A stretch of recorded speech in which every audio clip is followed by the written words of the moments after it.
ଆପଣ ଯୋଉ ଜିନିଷକୁ ନେଇକି ଭାବିକିରି ସରକାର ଆକୁ ଆସିଥିଲେ ଆପଣ ଜଷ୍ଟିଫାଏ କରିପାରୁଛନ୍ତି କି ଆପଣଙ୍କୁ ଲାଗୁଛି? ମୁଁ ଯାହା ଭାବିକି ଆସିଥିଲି ଏଇ ପାର୍ଟିରେ କାମ କରୁଛି ସେ ଦିଗରେ ମୋ ପାର୍ଟି। ଆପଣ ବିଜେପି ସରକାର ସହିତ କାହିଁକି ଯୋଡ଼ି ହେଲା? ମୁଁ ଯେତେବେଳେ ଜେଏନୟୁରେ ପଢ଼ିବାକୁ ଗଲି ସେବେଠାରୁ ମୁଁ ତାଙ୍କର ବହିକୁ ଏତେ ବଡ଼ ଭୁଲ କେମିତି ହେଇଗଲା ଆଉ ସରକାର ଦ୍ୱାରା ଏତେ ବଡ଼ ଭୁଲ କେମିତି ହେଲା? ଦେଖନ୍ତୁ ଏଇଟା ହେଉଛି ଅନିଚ୍ଛାକୃତ ତ୍ରୁଟି। ଆପଣ କହିବା କଥା କିଛିଟା ଭୁଲ ଅଛି ଯୋଉଟା ସଂଶୋଧିତ ହବ ଯୋଉଥିପାଇଁ ଆପଣମାନେ ବହୁତ ସାରା ଷ୍ଟେପ୍ସ ନେଉଛନ୍ତି କିନ୍ତୁ କିଛିଟା ଜିନିଷ ଆପଣ କହିବା କଥା ସୋସିଆଲ ମିଡ଼ିଆ ହାଇପ୍ କରିଛି। ସୋସିଆଲ ମିଡ଼ିଆରେ କିଛି ଲୋକଙ୍କ ଦ୍ୱାରା ଆମର ସିଏମ୍ ଆସିକି ଓପନଲି କହିଥିଲେ କି ଯେତେବେଳେ ବହିର ଯୋଉ ତ୍ରୁଟି ଗୁଡ଼ାକ ଅଛି ସେଗୁଡ଼ାକ ସରକାର ବିରୁଦ୍ଧରେ ଷଡ଼ଯନ୍ତ୍ର ହେଇଛି। ତ ଏଇଟା ମାନେ ସରକାର ବିରୁଦ୍ଧରେ ଷଡ଼ଯନ୍ତ୍ର କରୁଛି କି? ନିଶ୍ଚିତ ଭାବରେ ଏଥିରେ ଗୋଟେ ଲାଗୁଛି ଯେ ୟାକୁ ଗୋଟେ ଷଡ଼ଯନ୍ତ୍ର ଭାବରେ କେହି ନା କେହି ତରବରିଆ ଭାବରେ କାହିଁ ତାକୁ ପହଞ୍ଚି ଦିଆଗଲା। ତ ଆପଣଙ୍କ ପାର୍ଟିରେ ଆପଣ ସିଏମ୍କୁ କଥାକୁ ରେସ୍ପେକ୍ଟ କରୁନାହାନ୍ତି ବୋଲି ଆଲିଗେସନ୍ ଲୋକମାନେ ଲଗାଉଛନ୍ତି। ନାଇଁ ସେମିତି ନାହିଁ। ସେଥିରେ କ'ଣ ହେଇଛି ବିଜେପି ସରକାର ସବୁବେଳେ ଯୋଉ ଜାଗାରେ ଦେଖ ବିରୋଧୀମାନଙ୍କୁ ଦମନ କରିବାରେ ଲାଗିଛି ଏବଂ ଯୋଉମାନେ ବିରୋଧୀରେ ଅଛନ୍ତି ତାଙ୍କ ଏମଏଲଏସ୍ ମାନଙ୍କୁ କିଣିକିରି ସେମାନେ ନିଜ ପାର୍ଟିରେ ମିଶାଉଛନ୍ତି। ଆମେ ବିରୋଧୀ ଦମନ କରୁନୁ।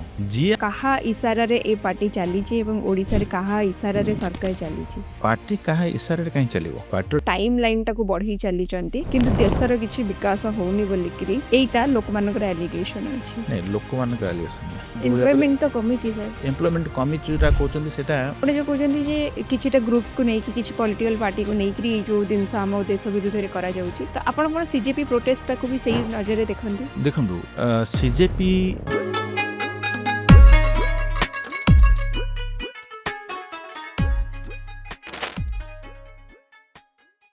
Doctor Jatin Mohanty sir, welcome to Odisha talks.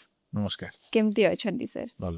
ଆପଣ ଭଲ ଅଛନ୍ତି? ଆଜ୍ଞା, ଆପଣ ଗୋଟେ ପଲିଟିକାଲ ପାର୍ଟି ସହିତ ଯୋଡ଼ିକି ଅଛନ୍ତି ଯିଏ ଏବେ ସରକାରରେ ଅଛନ୍ତି। ତା ସହିତ ସହିତ ଆପଣଙ୍କୁ ବହୁତ ସାରା ଶୁଣୁଥିବେ ଲୋକମାନଙ୍କର ପ୍ରୋବ୍ଲେମ୍ସ ଶୁଣୁଥିବେ, ମିଡ଼ିଆରେ ବହୁତ ସାରା ଜିନିଷ ଆସୁଛି ଯେଉଁଟାକି ଆପଣଙ୍କ ପଲିଟିକାଲ ପାର୍ଟିକୁ ବହୁତ କ୍ୱେଶ୍ଚନ୍ସ ବି ଆସୁଛି। ତ ଆପଣ ଆମ ଚ୍ୟାନେଲ ମାଧ୍ୟମରେ ଲୋକମାନଙ୍କର ବହୁତ ସାରା ଡାଉଟ୍କୁ କ୍ଲାରିଫାଏ ବି କରିପାରିବେ।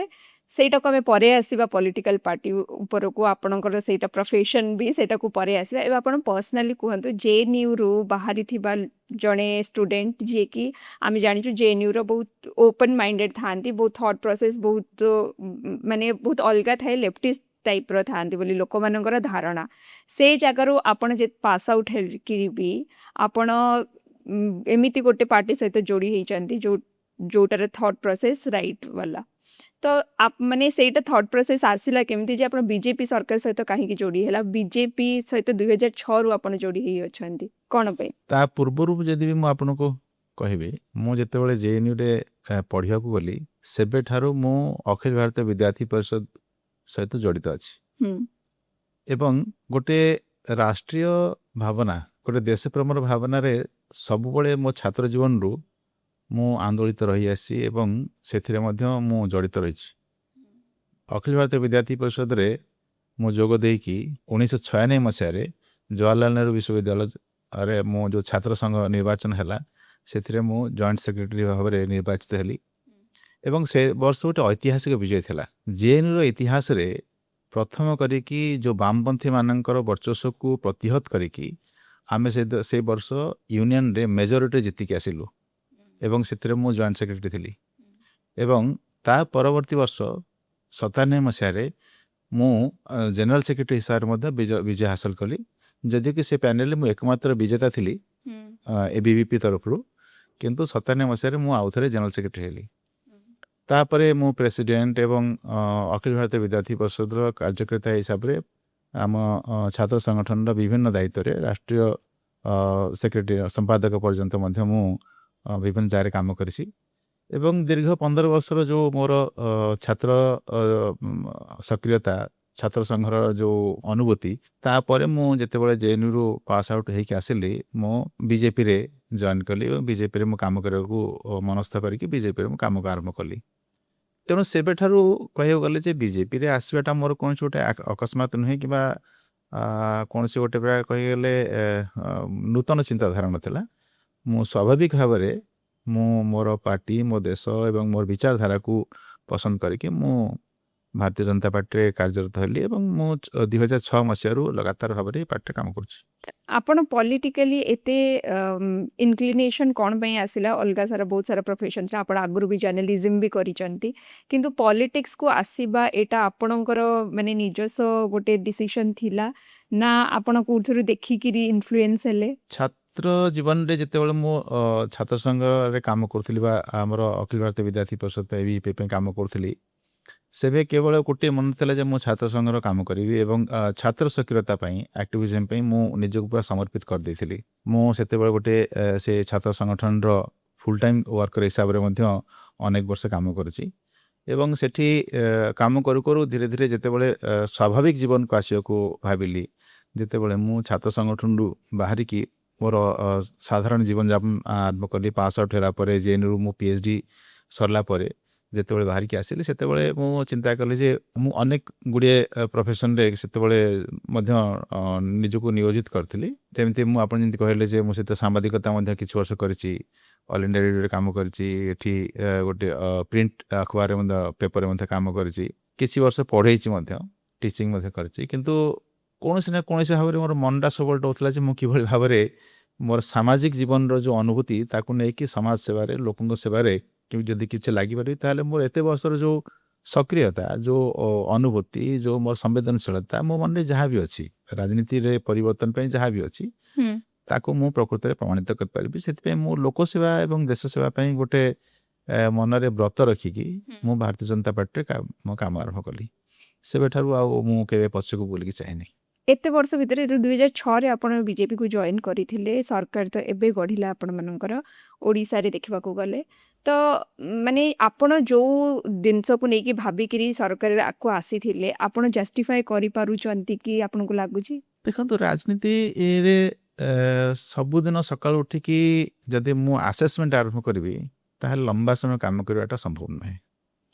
ରାଜନୀତିର ଯେଉଁ ପ୍ରେରଣା, ରାଜନୀତି କରିବାର ଯେଉଁ ପ୍ରେରଣା, ସେ ପ୍ରେରଣାକୁ ଯଦି ସବୁଦିନ ମୁଁ ସମ୍ବଳ କରିକି ଚାଲିବି, ତାହେଲେ ମୁଁ ମୋର ଯାହା ଭାବନା ଯେ ନିଶ୍ଚିତ ଭାବରେ ଦିନେ ନା ଦିନେ ସେଟା ପ୍ରମାଣିତ ହେବ। ଏବଂ ଆଜି ବି ମୁଁ କେବଳ ପ୍ରତିଦିନ ସକାଳୁ ଉଠିକି ଯେ ମୁଁ ଯାହା ଭାବିକି ଆସିଥିଲି ସେଟା ହେଲା କି ନାହିଁ, এই ଆସେସମେଣ୍ଟ ନ ଯାଇକି ମୋ କାମ କରିବାରେ ମୋର ବିଶ୍ୱାସ ଥାଏ ଯେ ଦିନେ ନା ଦିନେ ମୋର ଯେଉଁ ମନୋଭାବନା ଅଛି ତା ଦେହରେ ମୁଁ ନିଶ୍ଚିତ ଭାବରେ କିଛି ବାଟ ଆଗେଇବି। ଏବଂ ମୁଁ ଦେଖୁଛି ଯେ ହଁ, ନିଶ୍ଚିତ ଭାବରେ ଭାରତୀୟ ଜନତା ପାର୍ଟିକୁ ଗୋଟେ ସମୟରେ ଆମକୁ ସୁଯୋଗ ମିଳିନଥିଲା। ଆମେ ଲମ୍ବା ସମୟ ସଂଘର୍ଷ, 15 ବର୍ଷର ଗୋଟେ ଲମ୍ବା ସଂଘର୍ଷ କରିକି ଭାରତୀୟ ଜନତା ପାର୍ଟି ଓଡ଼ିଶାରେ ଶାସନ କ୍ଷମତାକୁ ଆସିଲା। ତା ପୂର୍ବରୁ ମଧ୍ୟ ଆମେ ଲମ୍ବା ସମୟ ସଂଘର୍ଷ କରିକି ରାଷ୍ଟ୍ର ସ୍ତରରେ ଆମେ କ୍ଷମତାକୁ ଆସିଲୁ ଏବଂ ଆସିଲା ପରେ ଆମେ ସମସ୍ତେ ପରିବର୍ତ୍ତନ ବି ପୁରା ଦେଶ ଦେଖୁଛି ଯେ ଦେଶରେ କିଭଳି ଭାବରେ ପରିବର୍ତ୍ତନର ଗୋଟେ ମାହୋଲ ସୃଷ୍ଟି ହେଇଛି ଏବଂ ଦେଶ କିଭଳି ଭାବରେ ଦିନକୁ ଦିନ ଆଗେଇ ଚାଲିଛି। ସେଇଭଳି ଭାବରେ ଓଡ଼ିଶାରେ ମଧ୍ୟ ଯେଉଁ ସରକାର ଆମେ ଗଲୁ, ସେଥିରେ କିଭଳି ଭାବରେ ଲୋକାଭିମୁଖୀ ସରକାର ଆମେ ଦେଇପାରିଛୁ 2 ବର୍ଷ ଭିତରେ ମଧ୍ୟ ତାହା ଆମେ ପ୍ରମାଣିତ କରୁଛୁ। ତେଣୁ କୌଣସି ନା କୌଣସି ଜାଗାରେ କହିବାକୁ ଗଲେ ଯେ ମୋ ମନରେ ଯେଉଁ ଭାବନା ଥିଲା ଯେ ହଁ, ନିଶ୍ଚିତ ଭାବରେ ଲୋକଙ୍କ ପାଇଁ ସରକାର ଦେବା, ଦେଶ ପାଇଁ ସରକାର ଦେବା ଏବଂ ଗୋଟେ ସରକାର ହେବ ଯେ ଦେଶ ପାଇଁ ଚିନ୍ତା କରିବ, ଲୋକଙ୍କ ପାଇଁ ଚିନ୍ତା କରିବ, ନିଶ୍ଚିତ ଭାବରେ ସେଥିରେ ଆମେ ଅନେକ ପାଦ ଆଗେଇଛୁ ଏବଂ ସେଟା ମୋ ସାଟିସ୍ଫ୍ୟାକ୍ସନ୍ ଯେ ମୁଁ ଯାହା ଭାବିକି ଆସିଥିଲି ଏଇ ପାର୍ଟିରେ କାମ କରୁଛି, ସେ ଦିଗରେ ମୋ ପାର୍ଟି ଆଗେଇ ଚାଲିଛି। ସବୁଠାରୁ ବଡ଼ କ୍ୱେଶ୍ଚିନ୍ ଏବେ ଓଡ଼ିଶା ପାଇଁ ହେଉଛି ବହି ତ୍ରୁଟି। ଆପଣଙ୍କର ମତ ସେଥିରେ କ'ଣ ଯେ ଏତେ ବଡ଼ ଭୁଲ ଗୋଟେ ଯେଉଁ ପିଲାମାନେ ସେମାନେ ଆମର ଆଗକୁ ଗଲେ ଆମର ଦେଶକୁ ଗଠନରେ ସେମାନେ ଗୋଟେ ହିସ୍ସେଦାରୀ ହେବେ, ତାଙ୍କର ବହିକୁ ଏତେ ବଡ଼ ଭୁଲ କେମିତି ହେଇଗଲା ଆଉ ସରକାର ଦ୍ୱାରା ଏତେ ବଡ଼ ଭୁଲ କେମିତି ହେଲା? ଦେଖନ୍ତୁ, ଏଇଟା ହେଉଛି ଅନିଚ୍ଛାକୃତ ତ୍ରୁଟି। ଜାଣି ଶୁଣିକି କେବେ ବହିରେ ଭୁଲ ସରକାର କରିବେ, ସେଟା କେବେ ହେଲେ ହବନି। ଆଉ ମୁଁ ତ କେବେ ହେଲେ ଏକଥାକୁ ବିଶ୍ୱାସ କରିବି ନାହିଁ କି ଶେଷ ପର୍ଯ୍ୟନ୍ତ ଯେ ସରକାରଙ୍କର ଗୋଚରରେ ଥାଇକି ଗୋଟେ ଜିନିଷ ଭୁଲ ହେଇଯାଇଛି। ଯେଉଁ ଜାଗାରେ ଭୁଲ ହେଇଛି ତାର ଖୋଳତାଡ଼ ଚାଲିଛି ଏବଂ ସେ କଥା ସାମ୍ନାକୁ ବାହାରିବ। ଯେଉଁମାନେ ଏଥିରେ ଦୋଷୀ, ଯେଉଁମାନେ ଏଥିରେ ଦାୟିତ୍ୱହୀନତାର ପରିଚୟ ଦେଇଛନ୍ତି, ସମସ୍ତଙ୍କୁ ନିଶ୍ଚିତ ଭାବରେ ତାଙ୍କୁ ଆଇନକୁ ସମ୍ମୁଖୀନ ହେବାକୁ ପଡ଼ିବ ଏବଂ ଏକଥା ଆମ ମୁଖ୍ୟମନ୍ତ୍ରୀ ବି କହିସାରିଲାଣି। କ୍ରାଇମବ୍ରାଞ୍ଚ ତଦନ୍ତ ବି ଚାଲିଛି ଏବଂ ତଦନ୍ତରେ ମଧ୍ୟ ଅନେକ ଗୁଡ଼ିଏ ପାଦ ଆମେ ଆଗେଇ ଗଲେଣି ଯେ ଯେଉଁମାନେ ପ୍ରକୃତରେ ଦୋଷୀ, ଯେଉଁମାନେ ଏତେ ଦାୟିତ୍ୱହୀନତା ର ସହିତ ଏଇ ଯେଉଁ ଭୁଲ ତ୍ରୁଟି ଘଟେଇଛନ୍ତି, ସମସ୍ତଙ୍କୁ ଦିନେ ନା ଦିନେ ଆଜି ଆମେ ସାମ୍ନାକୁ ଆଣିବୁ, ପର୍ଦ୍ଦାଫାଶ କରିବୁ। କିନ୍ତୁ ତା ସହିତ ମୁଁ କହିବାକୁ ଚାହୁଁଛି ଯେ ଆମ ସରକାର 15 ବର୍ଷ ପରେ ଗୋଟେ କହିବାକୁ ଗଲେ ଗୋଟେ ସ୍ଥିର ଏବଂ ସେଟ୍ ପ୍ୟାଟର୍ନକୁ ଭାଙ୍ଗିକି ଆମେ ସରକାରରେ ଆସିଛେ ଏବଂ ସରକାର ତାର ପ୍ରାଥମିକ ଯୋଉ କାର୍ଯ୍ୟକ୍ରମରେ ସଫଳ ବି ହେଇଛି। ବହି ତ୍ରୁଟିଟା ଗୋଟେ ପାର୍ଟ, ସେଥିରେ କିଛି ତ୍ରୁଟିକୁ ଅତିରଞ୍ଜିତ କରିକି ଦେଖାଯାଇଛି ଏବଂ କିଛି ତ୍ରୁଟି ରହିଯାଇଛି ଯୋଉଟାକି ପ୍ରକୃତରେ ହବାର ନଥିଲା।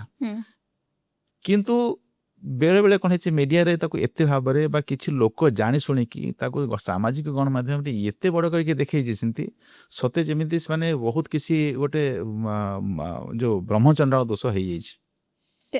ସେମିତି କିଛି ନାହିଁ। ମୁଁ ଆପଣ ଛୋଟ ସେ ବହି ମୁଁ ମଧ୍ୟ ଦେଖିଛି, ବହି କେତେବେଳେ ଆସିଲା ମୁଁ ମଧ୍ୟ ମଗେଇକି ଦେଖିଲି। ଯେତେବେଳେ ପ୍ରଥମେ ସୋସିଆଲ ମିଡ଼ିଆରେ ଆସିଲା ଯେ ଆଇନଷ୍ଟାଇନ ଜଣେ ପାଇଲଟ ଥିଲେ, ଏଇଟା ଗୋଟେ ପ୍ରକୃତ କଥା ନୁହେଁ। ପ୍ରକୃତ କଥା ହେଲା ଯେ ଏଇଟା ଟ୍ରୁ ଆଣ୍ଡ ଫଲ୍ସ ଷ୍ଟେଟମେଣ୍ଟ ପାଇଁ ପିଲାମାନଙ୍କୁ ଚୁଜ୍ କରିବାର ଥିଲା, whether the statement is true or falls.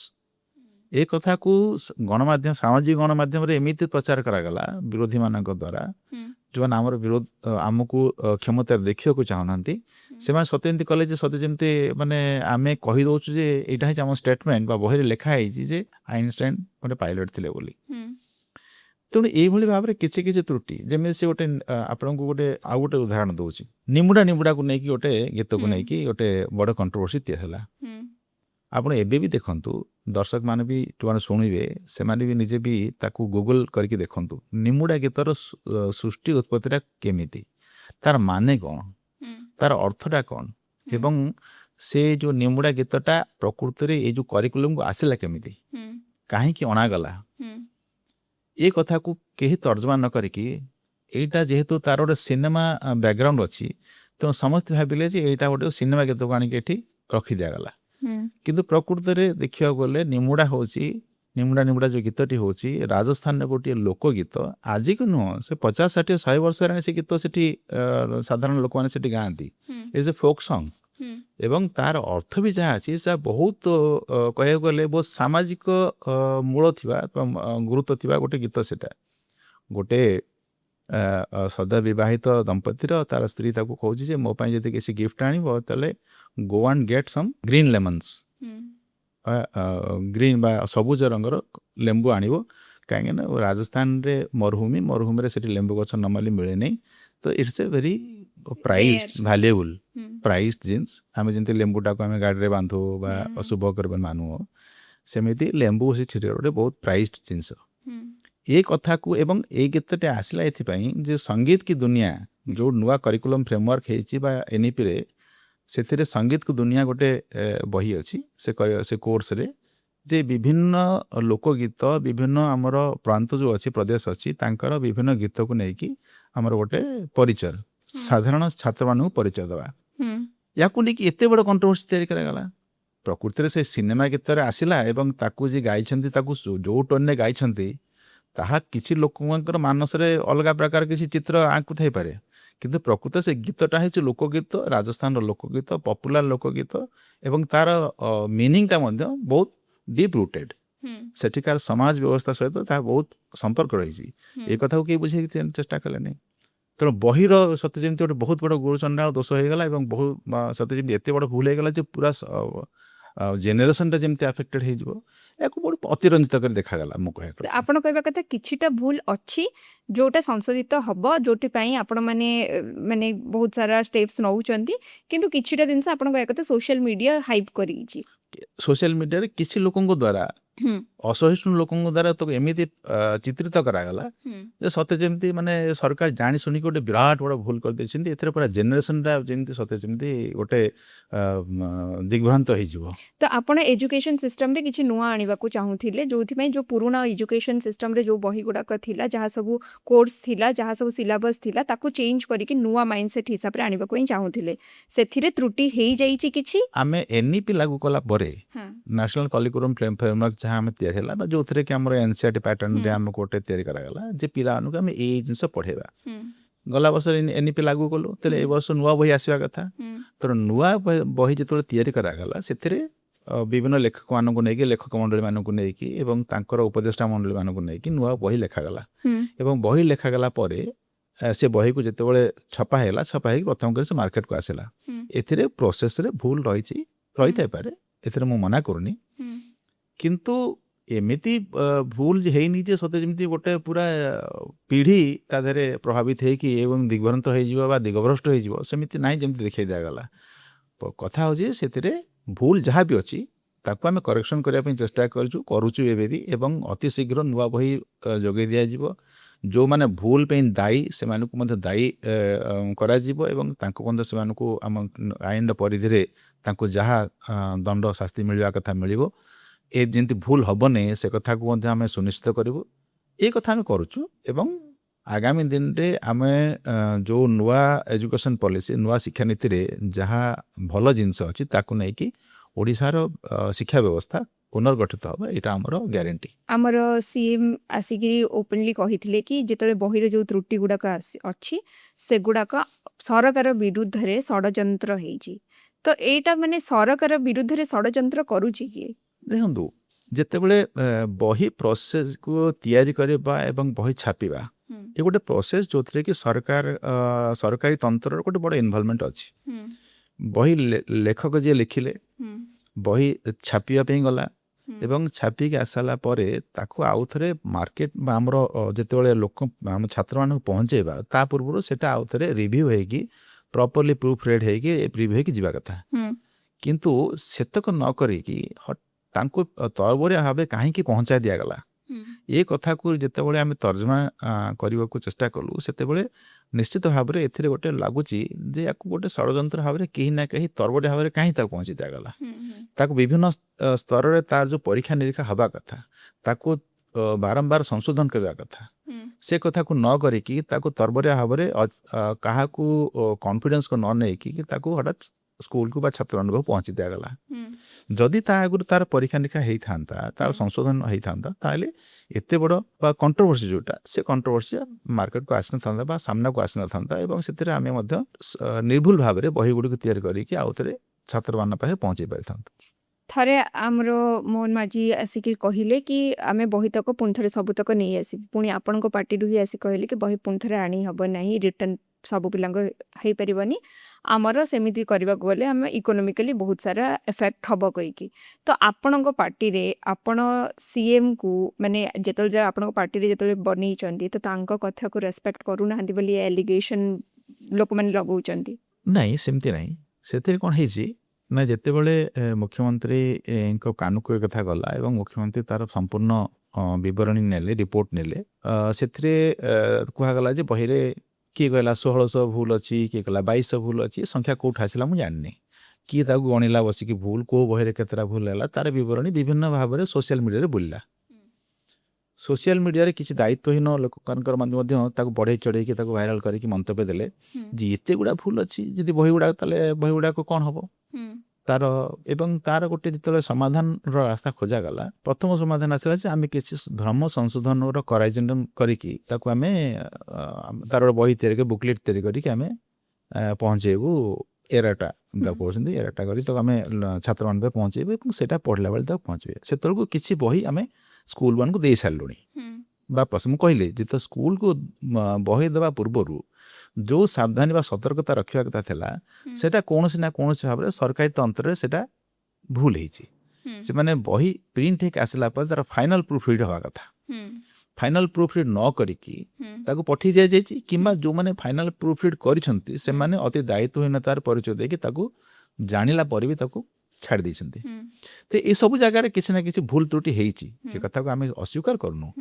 କିନ୍ତୁ ବହି ଗୁଡ଼ିକ ଛାଡ଼ିଗଲା ପରେ ତାକୁ ଆଉଥରେ ଫେରେଇ ଆଣିବା ପ୍ରୋସେସ୍ ଥ୍ରୁରେ ଏଇଟା ଗୋଟେ ବହୁତ ଲମ୍ବା କ୍ରିଟିକାଲ ପ୍ରୋସେସ୍। ତାକୁ ପୁଣି ଛାତ୍ରମାନଙ୍କ ପାଖକୁ ଫେରେଇ ଆଣିବା, ସ୍କୁଲକୁ ଆସିବ, ସ୍କୁଲ ପୁଣି ସେ ଡିପାର୍ଟମେଣ୍ଟକୁ ଆସିବ, ଡିପାର୍ଟମେଣ୍ଟରୁ ପୁଣି ଆଉଥରେ ଫେରିକି ଆସିବ ଜଙ୍କକୁ ବା ଯେଉଁଠିକି ଷ୍ଟୋରକୁ ଆସିବ।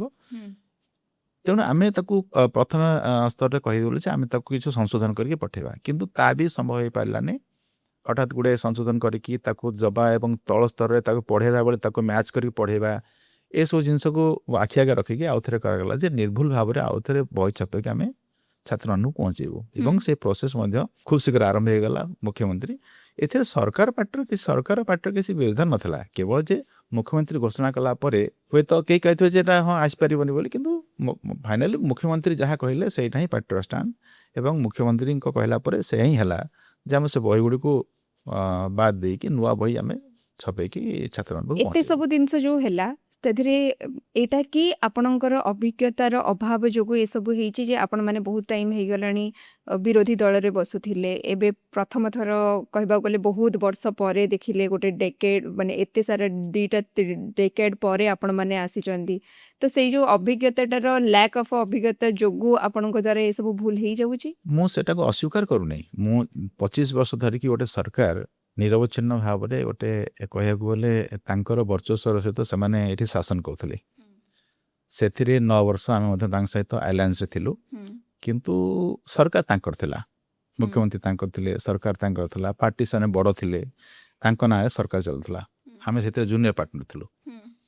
ତେଣୁ ସେଥିରେ ଆମର ବହୁତ କିଛି ସେ ଥିଲା, ସେମିତି କହିହେବ ନାହିଁ। ତାପରେ 15 ବର୍ଷ ସେମାନେ ନିରବଚ୍ଛିନ୍ନ ଭାବେ ଶାସନ କଲେ ଏବଂ ଯେଉଁଭଳି ଭାବରେ ବିରୋଧୀ ଦମନ କରିକି ବିରୋଧୀମାନଙ୍କୁ କହିବାକୁ ଗଲେ ନିଶ୍ଚିହ୍ନ କରିବା ପାଇଁ ଚେଷ୍ଟା କରିକି ସେମାନେ ଶାସନ କଲେ, ସେଥିରେ ମଧ୍ୟ ତାଙ୍କୁ ହରେଇକି ଆମେ ଯେତେବେଳେ ସରକାରକୁ ଆସିଲୁ, ଆମର ଅଭିଜ୍ଞତା ଅନୁଭବର ଏକ୍ସପିରିଏନ୍ସେସର ଅନୁଭବର କମି ନିଶ୍ଚିତ ଭାବରେ ଅଛି। ଆଡମିନିଷ୍ଟ୍ରେସନରେ ପ୍ରଶାସନରେ ଆମେ ପ୍ରଶାସନ ଗୋଟେ ପାର୍ଟିରେ ବିରୋଧୀ ଦଳ ହିସାବରେ ଦାୟିତ୍ୱ ନିର୍ବାହନ କରିବା, ଗୋଟିଏ ଆଲାଏନ୍ସ ପାର୍ଟନର ହିସାବରେ ଦାୟିତ୍ୱ ନିର୍ବାହନ କରିବା ଏବଂ ତାପରେ ସରକାରରେ ପୂର୍ଣ୍ଣ କ୍ଷମତାରେ ଆସିକି ଶାସନ କ୍ଷମତାକୁ ନେବା, ତା ଦେହରେ ଯେଉଁ ସମୟ ଲାଗିବା କଥା ନିଶ୍ଚିତ ଭାବରେ ଆମ ପାଇଁ ସେ ସମୟ ଏବେ ବି କମ୍ ହେଇଛି। 2 ବର୍ଷର ମାତ୍ର ଆମର ଅଭିଜ୍ଞତା ଏବଂ ସେଇ ଯେଉଁ ଅନୁଭବର କମି ରହିଗଲା ଆପଣ ଯେଉଁଟା କହୁଛନ୍ତି, ତାର ବି ମୁଁ ସେଟାକୁ ଅସ୍ୱୀକାର କରୁନି। ତା ଯୋଗୁଁ ମଧ୍ୟ ଏ ଜିନିଷ ବି କିଛି ଘଟିଛି ଏବଂ ଧୀରେ ଧୀରେ ଆମେ ବହୁତ ଶୀଘ୍ର ଶିଖିବାକୁ ଚେଷ୍ଟା କରୁଛୁ। ଭାରତୀୟ ଜନତା ପାର୍ଟି କେନ୍ଦ୍ର ଏବଂ ଆମର ପୂର୍ବର ଅନୁଭୂତି ଏସବୁକୁ ନେଇକି ବହୁତ ଶୀଘ୍ର ଆମର ନେତାମାନେ, ଆମର ମନ୍ତ୍ରୀମାନେ, ମୁଖ୍ୟମନ୍ତ୍ରୀ ସମସ୍ତେ ବହୁତ ଶୀଘ୍ର ଶିଖିବାକୁ ଚେଷ୍ଟା କରୁଛନ୍ତି ଏବଂ ଅତି ଶୀଘ୍ର ଆମେ ଆମର ଯେଉଁ ମିଶନରେ ଆମେ ସକ୍ସେସଫୁଲ୍ ହେବୁ। ଆପଣ ଟିକେ ଆଗରୁ କହିଲେ କି ଯେତେବେଳେ ପୂର୍ବ ସରକାର ଥିଲେ ସେମାନେ ବିରୋଧୀମାନଙ୍କୁ ଦମନ କରୁଥିଲେ, କିନ୍ତୁ ଏବେର ଯେଉଁ ଟାଇମ୍ ଅଛି ସେଥିରେ ଆପଣମାନଙ୍କ ଉପରେ ଏ ବଡ଼ ଆଲିଗେସନ୍ ଲାଗୁଛି ଯେ ବିଜେପି ସରକାର ସବୁବେଳେ ଯେଉଁ ଜାଗାରେ ଦେଖ ବିରୋଧୀମାନଙ୍କୁ ଦମନ କରିବାରେ ଲାଗିଛି ଏବଂ ଯେଉଁମାନେ ବିରୋଧୀରେ ଅଛନ୍ତି ତାଙ୍କ MLAs ମାନଙ୍କୁ କିଣିକିରି ସେମାନେ ନିଜ ପାର୍ଟିରେ ମିଶାଉଛନ୍ତି। ଆମେ ବିରୋଧୀ ଦମନ କରୁନୁ। ଯିଏ ଆମ ସହିତ ଯୋଗ ଦେବା ପାଇଁ ଚାହୁଁଛନ୍ତି, ଯେଉଁ ଆମ ସହିତ ଆସିବାକୁ ଚାହୁଁଛନ୍ତି, ଆମ ସହିତ ଚାଲିବାକୁ ଚାହୁଁଛନ୍ତି, ଆମେ ସମସ୍ତଙ୍କୁ ସ୍ୱାଗତ କରୁଛୁ। ଆମେ ମୂଳରୁ ଆମର ଏଇ ନୀତିରେ ଆମେ ଚାଲିଛୁ ଯେ ଯିଏ ଆମ ନୀତି, ଆମ ନେତା ଆଉ ଆମ ଆଦର୍ଶକୁ ଗ୍ରହଣ କରିବ, ସିଏ ଆଉ ଗ୍ରହଣ କରିକି ଆମ ସହିତ ଚାଲିବା ପାଇଁ ପ୍ରସ୍ତୁତ ଅଛନ୍ତି, ଆମେ ସମସ୍ତଙ୍କୁ ନେଇକି ଚାଲିବୁ। କାହିଁକିନା ସମସ୍ତେ ଆମର ଦେଶବାସୀ, ସମସ୍ତେ ଆମର ରାଜନୈତିକ ବିବିଧତା ପରେ ବି, ମତାନ୍ତର ପରେ ବି ଯିଏ ଆମ ଦେଶର ନାଗରିକ, ସିଏ ଆମର ଦେଶବାସୀ ଏବଂ ସମସ୍ତେ ଆମର ନିଜ ଲୋକ। ଯେତେବେଳେ ସେମାନଙ୍କର ହୃଦୟ ପରିବର୍ତ୍ତନ ହେବ, ମନ ପରିବର୍ତ୍ତନ ହେବ ଏବଂ ଆମ ସହିତ ଆସିବାକୁ ଚେଷ୍ଟା କରିବେ, ଚାହିଁବେ, ଆମେ ସମସ୍ତଙ୍କୁ ନେଇକି ଚାଲିବୁ।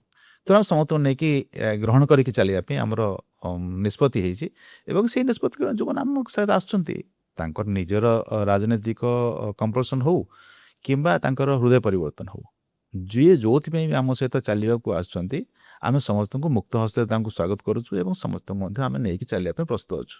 ବହୁ ଜାଗାରେ ଆମେ ଦେଖୁଛୁ ଯେ ଯେଉଁମାନଙ୍କ ଉପରେ ଆପଣ ଆଲିଗେସନ୍ ଲଗେଇ ଥାଉଛନ୍ତି ଯେ ଏମାନେ କରପ୍ଟେଡ୍, ଏମାନେ ଏମିତି ଭୁଲ କାମ କରି ଆସିଛନ୍ତି, ଯେଉଁମାନଙ୍କର ସେଇଭଳିଆ ହିଷ୍ଟ୍ରି ରହିଛି, ସେମାନଙ୍କୁ ଯେତେବେଳେ ଆପଣ ନିଜ ପାର୍ଟିରେ ମିଶାଉଛନ୍ତି ସେତେବେଳେ ଆପଣଙ୍କ ପାର୍ଟିର ଉପରେ କ'ଣ କ୍ୱେଶ୍ଚିନ୍ ମାର୍କ ଉଠିବନି କି? ଆପଣଙ୍କ ସେ ସଂସ୍ଥାକୁ ନେଇକରି ଲୋକମାନେ କ୍ୱେଶ୍ଚିନ୍ ମାର୍କ ଉଠେଇବେନି କି? ଦେଖନ୍ତୁ, ଗୋଟେ ବଡ଼ ଦିଗ ହେଲା ଯେ ଯେଉଁମାନେ ଅଭିଯୁକ୍ତ, ଯେଉଁମାନେ କୋର୍ଟ କଚେରୀରେ ଅଭିଯୁକ୍ତ ହେଇଯାଇଛନ୍ତି, ତାଙ୍କୁ ତ ଆମେ କାହାକୁ ନେଇନୁ। ସପୋଜ ଏମିତି କାହାକୁ ଜେଲ୍ ହେଇଯାଇଛି ଏବଂ ସେ ସେଥିରେ କନଭିକ୍ଟ ହେଇଯାଇଛି, ଆମେ ସେମିତି କାହାକୁ ନେଇଛୁ କି?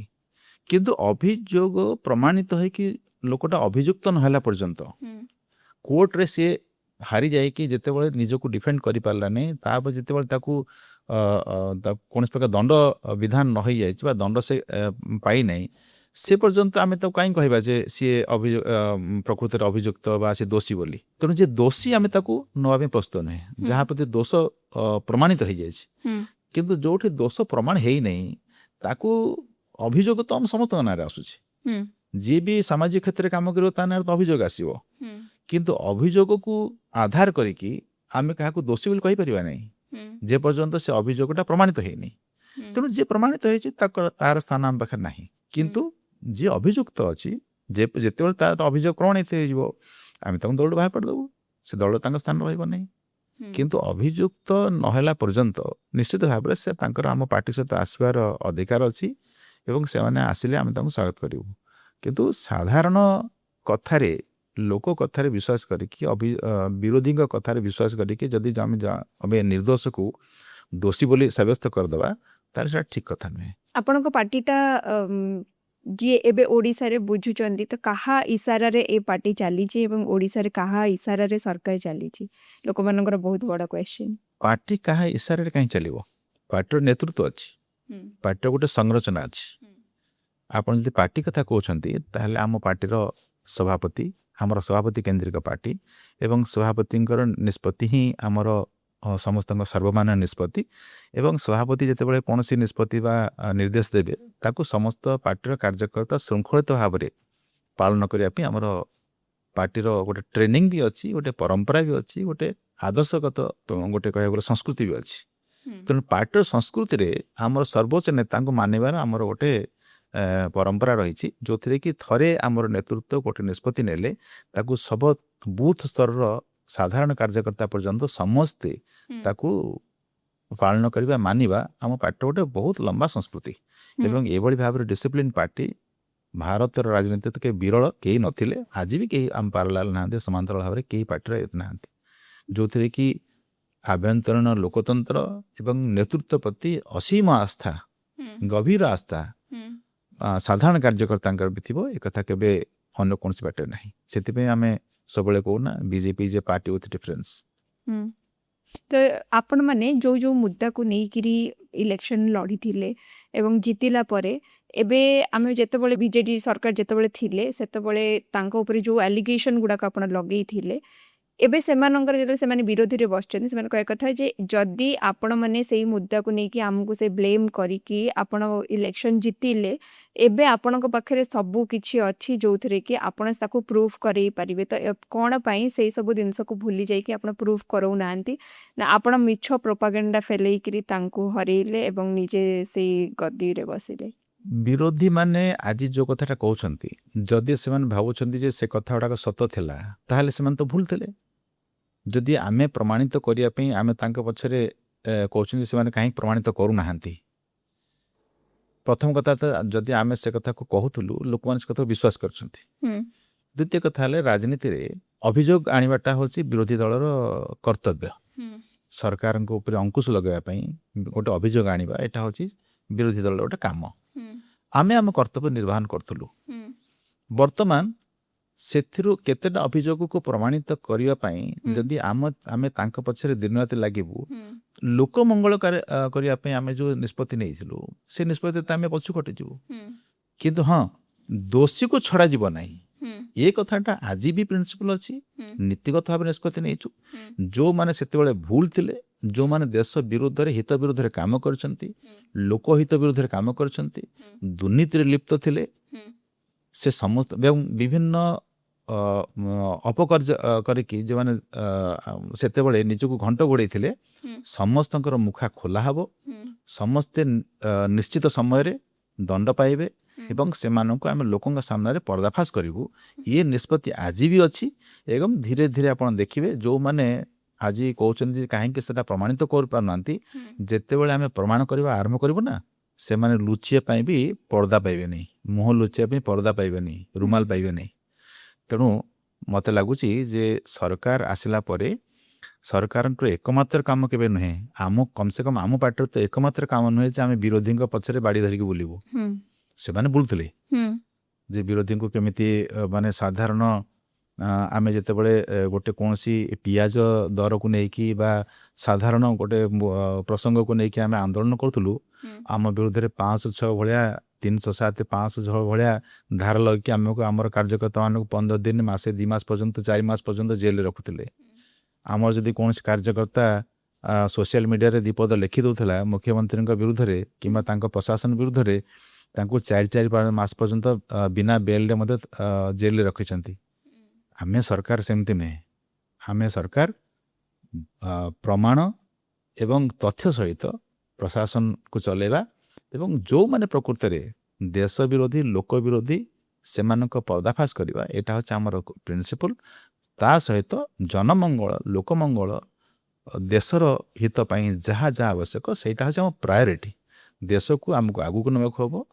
2036 ଆମେ ଯେଉଁ ସ୍ୱପ୍ନ ଦେଖୁଛୁ ବିକଶିତ ଓଡ଼ିଶାର, 2047 ବିକଶିତ ଭାରତ ଯେଉଁ ସ୍ୱପ୍ନ ଆମେ ଦେଖିଛୁ, ଯେଉଁ ସ୍ୱପ୍ନକୁ ନେଇକି ଆମେ ଏବେ ସରକାର ଗଢ଼ିଛୁ, ସେ ସ୍ୱପ୍ନ କିଭଳି ଭାବେ ସାକାର ହେବ ସେଇଟା ହେଉଛି ଆମ ପ୍ରାୟୋରିଟି। ଯେଉଁମାନେ ତା ବିରୁଦ୍ଧରେ ଠିଆ ହେବେ, ଯେଉଁମାନେ ଦେଶ ହିତ ବିରୁଦ୍ଧରେ ଠିଆ ହେବେ, ସେମାନଙ୍କୁ ମଧ୍ୟ ରାଜଧର୍ମ ହିସାବରେ ଆମେ ତାଙ୍କୁ ଶାସ୍ତି ଦେବାର ମଧ୍ୟ ଆମର ନିଷ୍ପତ୍ତି ଅଛି, ନୀତି ଅଛି। ତାଙ୍କୁ ସଠିକ୍ ସମୟରେ ତାଙ୍କର ନିଷ୍ପତ୍ତି ହେବ।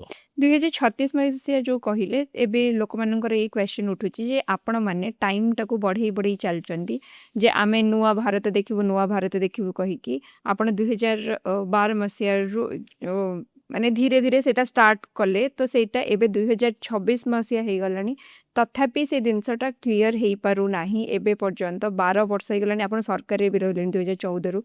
ତ ଏବେ ପର୍ଯ୍ୟନ୍ତ ବି ଆପଣଙ୍କର ସେ ଜିନିଷଟାକୁ ଆପଣ ଟାଇମ୍ ଲାଇନ୍ଟାକୁ ବଢ଼େଇ ଚାଲିଛନ୍ତି, କିନ୍ତୁ ଦେଶର କିଛି ବିକାଶ ହେଉନି ବୋଲିକିରି ଏଇଟା ଲୋକମାନଙ୍କର ଆଲିଗେସନ୍ ଅଛି। ନାଇଁ, ଲୋକମାନଙ୍କର ଆଲିଗେସନ୍ ନାହିଁ, ଏଇଟା କିଛି ବିରୋଧୀଙ୍କର ଆଲିଗେସନ୍। ଲୋକମାନେ ତ ଆମ ଉପରେ ବିଶ୍ୱାସ କରିଛନ୍ତି। ଆଜି ବି ଆପଣ ନିଜେ ବି ଯେଉଁ ଲୋକମାନେ ବି କହୁଛନ୍ତି, ଆଜି ବି ଆପଣ ଯେକୌଣସି ଗଣମାଧ୍ୟମ ଦେଖନ୍ତୁ, ସୋସିଆଲ ମିଡ଼ିଆ ଦେଖନ୍ତୁ, ସାମାଜିକ ଗଣମାଧ୍ୟମ ଦେଖନ୍ତୁ, ଲୋକମାନଙ୍କର ପ୍ରକୃତରେ ଆସ୍ଥାଟା କାହା ଉପରେ? ଲୋକମାନେ ବାରମ୍ବାର ଆମ ଉପରେ ଆସ୍ଥା ରଖି ଚାଲିଛନ୍ତି, ରଖୁଛନ୍ତି ମଧ୍ୟ, ଏବଂ ସବୁଥର ପୂର୍ବଥର ଅପେକ୍ଷା ଅଧିକ ଆସ୍ଥା ରଖୁଛନ୍ତି ଯେ ଇଏ ଗୋଟେ ପାର୍ଟି ଯିଏ ଆମକୁ 12 ବର୍ଷ ଭିତରେ କେଉଁ ସ୍ତରରୁ ନେଇକି କେଉଁ ସ୍ତରରେ ପହଞ୍ଚେଇଛି।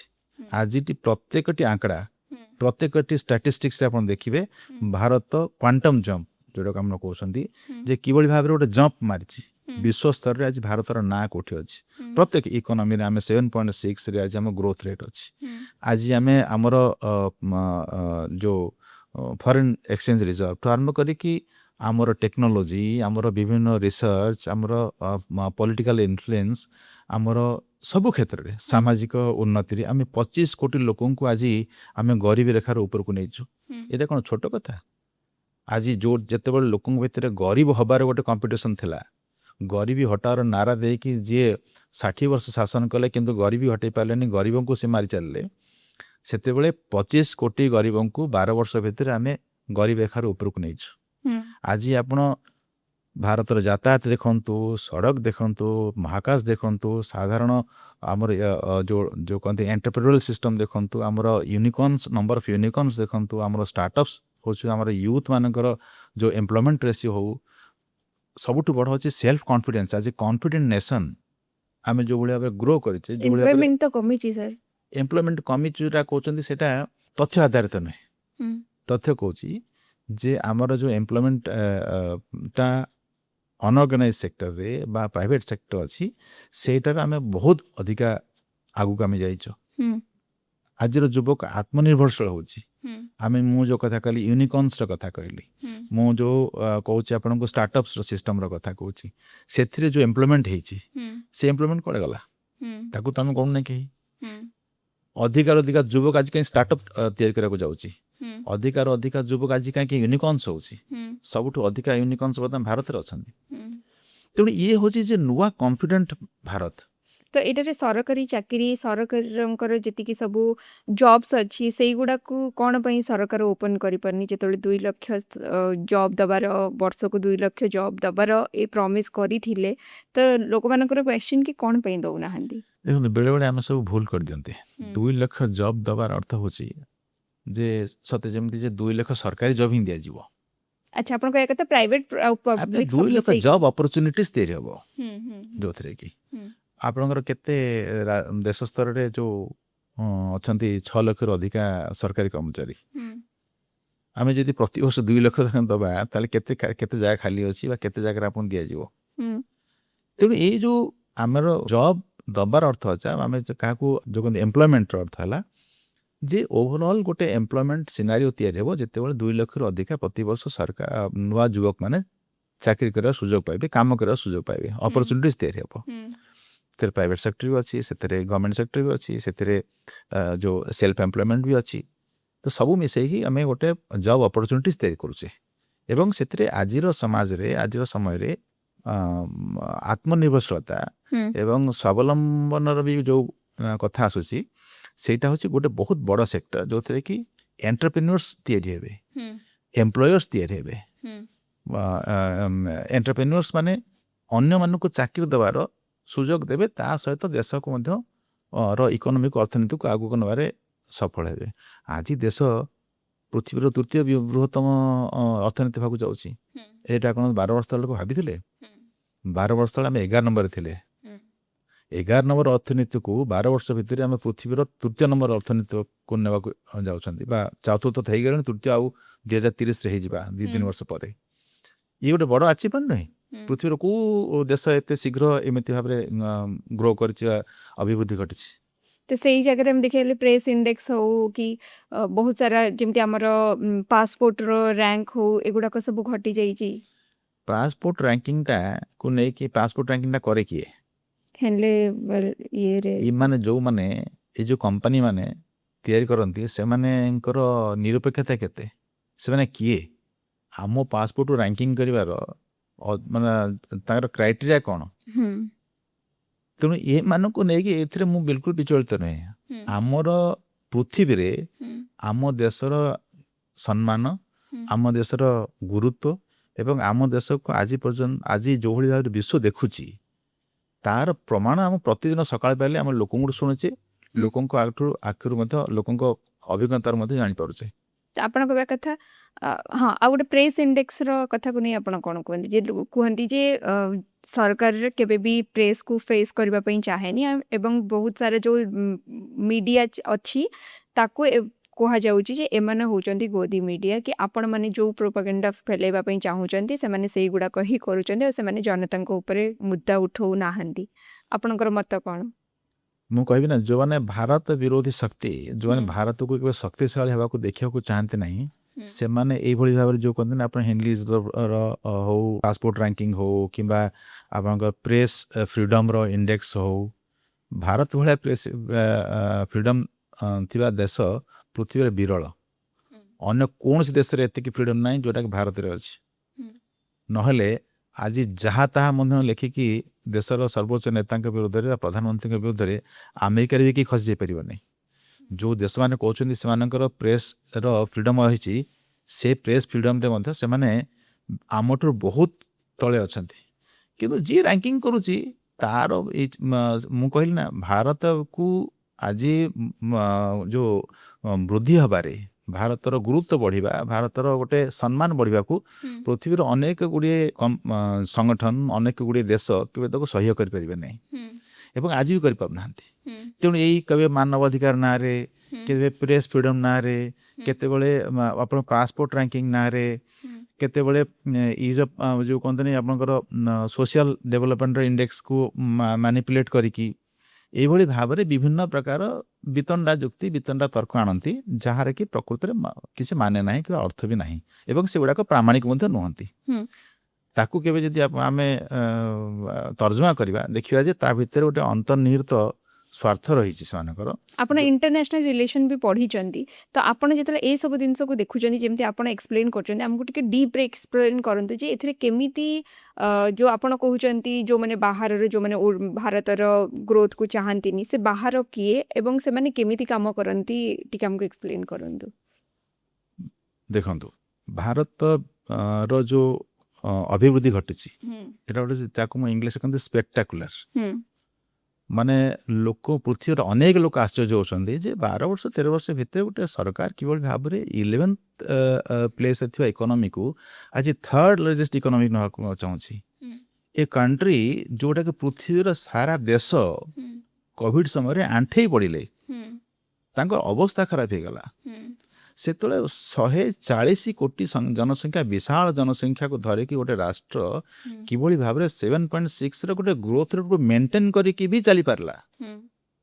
କିଭଳି ଭାବରେ ଗୋଟେ ଦେଶ ଯେଉଁଥିରେ କି ସମସ୍ତେ କହୁଥିଲେ ନିଶ୍ଚିହ୍ନ ହେଇଯିବ, ଭାରତ କେବେ ଆଉ ଉଠିପାରିବନି, ସେ ଭାରତ କେବଳ କୋଭିଡରୁ ବାହାରିଲାନି, କନଫିଡେନ୍ସ ସହିତ ବାହାରିଲା, ଷ୍ଟେବଲ ଇକୋନୋମିର ସହିତ ବାହାରିଲା, ଆମର ବହୁତ ଜୀବନକୁ ସମ୍ଭାଳିକି ଆମେ ଚାଲିପାରିଲେ ଏବଂ ତା ସହିତ पृथ्वी को मध्य आमे जो मेडिसिन मैत्री हो बा पृथ्वी के आमे गोटे प्रकार कले नुआ आलोक देखेले जे this is how you have to run the government.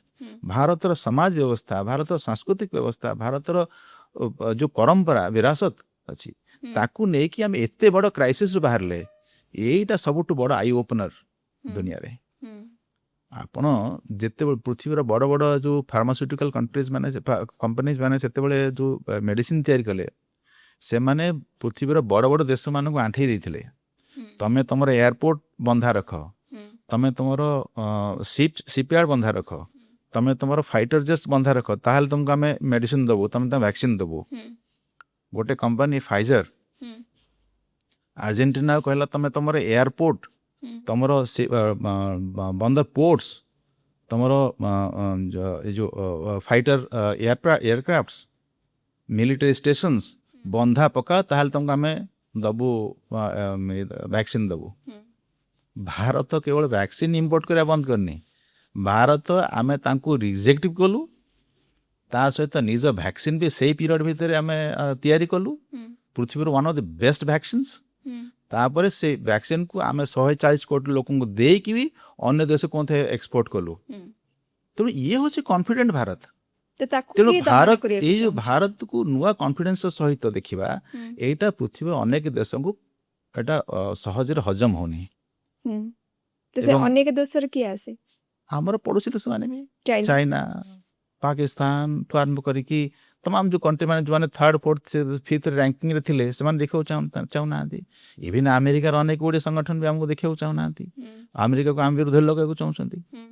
तेणु ये जो माने अछंती भारत विरोधी शक्ति जो मानो कि भारतर किसी राजनीतिक न्यस्त स्वार्थ गोष्ठी एवं किसी जो सामाजिक कर्मी नारे जो माने किसी कार्यकर्ता अछंती तांको मध्ये समर्थन करूछंती, जो वामपंथी माने सेमान मध्ये समर्थन करूछंती। तेणु जो माने एई भली भाबरे शक्ति अछंती से माने केबे हेले भारत को गोटे नुआ रूप रे गोटे शक्तिशाली भाव देखा को चाहते नहीं।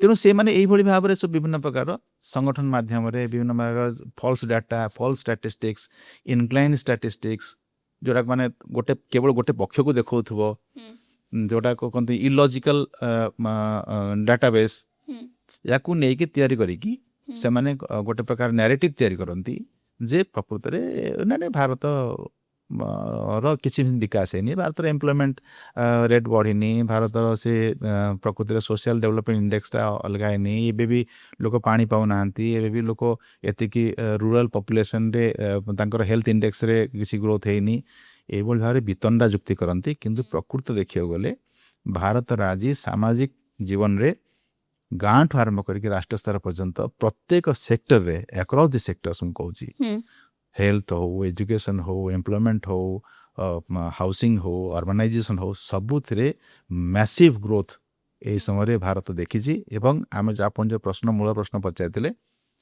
जे 2047 आम कथा कहूँ 2036 कथा कहूँ जो टार्गेट नि जाइए से 12 वर्ष आम सरकार रही बीतेलुणी गोटे गोटे कह गले अंडर डेवलप्ड कंट्री बोली जहाँ कह जाउथला अविकसित देश ताकू विकासशील देश पर कहगला एवं विकसित देश राष्ट्र बोली कल्पना करिवार जो समय सीमा रो 60 वर्ष जो सरकार नहीं थिले एबे से माने प्रश्न करछन जे ए आमे टाइमलाइन हुंचोच बोली टाइमलाइन जमा हुंचनी 2047 से 2047 आसीबो 2036 से 2036 आसीबो गोटे 2036 से भारत ओडिशा गठन रो 100 वर्ष पूरा हबो 2047 रे भारत रो स्वाधीनता 100 वर्ष हबो। तेणु ये जो कालखंड को कई हुंचे पारिबे नहीं एवं आमर संकल्प जे आमे निश्चित भाव रे एई समय रे समृद्ध ओडिशा एवं विकसित भारत तैयारी हबो ये संकल्प रु सिद्धि पर्यंत जीवार जो आमर रही संकल्पना रही निश्चित भाव रे आम ताको पूरा करिबो। एटा हमर एथरे समय घुंचिबार किसी ना 2047 पर तो 2047 आसीबोनी 2047 ता टाइम रे आसीबो 36 पर ता टाइम रे आसीबो। तेणु जेतिक वर्ष बाकी रहिला सेतिक वर्ष भितरे आमे आमर समस्त परिश्रम करिकी आम पीढ़ी आम पर आसुथा पीढ़ी जो माने आसंता 47 पर्यंत जो माने भारतर ये जो विकास यात्रा सामिल हेबे समस्त को नहीं कि आम विकसित राज्य देश गढ़। ଆପଣ ଯୋଉ କହୁଛନ୍ତି ଯେ କିଛିଟା ଗ୍ରୁପ୍ସକୁ ନେଇକି କିଛି ପଲିଟିକାଲ ପାର୍ଟିକୁ ନେଇକିରି ଯୋଉ ଜିନିଷ ଆମ ଦେଶ ବିରୁଦ୍ଧରେ କରାଯାଉଛି ତ ଆପଣ କ'ଣ ସିଜେପି ପ୍ରୋଟେଷ୍ଟଟାକୁ ବି ସେଇ ନଜରରେ ଦେଖନ୍ତି? ଦେଖନ୍ତୁ ସିଜେପି ର ଗଠନ, ସେମାନଙ୍କର ପ୍ରସଙ୍ଗ, ସେମାନଙ୍କର କାର୍ଯ୍ୟଶୈଳୀ ଏବଂ ତା ପରବର୍ତ୍ତୀ ସମୟରେ ସେମାନଙ୍କର ଇଣ୍ଟେନସନ୍ ବା ଯୋଉଟା ତାଙ୍କର ଉଦ୍ଦେଶ୍ୟ ଆମେ ଦେଖୁଛେ, ସେଥି ଦେଖିବାକୁ ସେ ଯଦି ତାକୁ ପ୍ରକୃତିରେ ଆମେ ଗୋଟେ ବିଶ୍ଳେଷଣ କରିବା, ମୋତେ ଲାଗୁଛି ଯେ ସେମାନଙ୍କର କୌଣସି ଗୋଟେ ଭଲ ଉଦ୍ଦେଶ୍ୟ ସେମାନଙ୍କର ନାହିଁ। ଭଲ ଉଦ୍ଦେଶ୍ୟ ନାହିଁ, ଏଜୁକେସନ ସିଷ୍ଟମ କେବଳ ଗୋଟିଏ ପ୍ରସଙ୍ଗ ଯୋଉଟା ତାଙ୍କ ହାତରେ ପଡ଼ିଗଲା, ଯୋଉଟା କି ଯାହାର କି ମୁଁ କହିବି ତାର ଐତିହାସିକ ନିଷ୍ପତ୍ତି ସରକାର ନେଲେ। ଐତିହାସିକ ପ୍ରଥମେ ତ ଭୁଲ ମାନିବା, ସରକାର କୌଣସି ଦ୍ୱିଧାନ କରିକି ସିଧାସଳଖ ମାନିଲେ ଯେ କିଛି ମାତ୍ରାରେ କ୍ୱେଶ୍ଚନ ଲିକ୍ ହେଇଛି। এটা ତ ଗୋଟେ ଟ୍ରେମେଣ୍ଡସ୍ ସାହସ ଦରକାର। ସରକାର ଚାହିଁଲେ ଲୁଚେଇ ଦେଇ ପାରିଥାନ୍ତେ, ଏନ୍ଟିଏକୁ ବା ଅନ୍ୟ ଏଜେନ୍ସିକୁ ଯଦି ନିର୍ଦ୍ଦେଶ ଦେଇକି ଯେ ୟାକୁ ଲୁଚେଇ ଦିଅ, ଏ କଥାକୁ ଲୁଚା ଯାଇ ପାରିଥାନ୍ତା, କିନ୍ତୁ ତାହା ସରକାର ବିଲକୁଲ କରିନାହାନ୍ତି।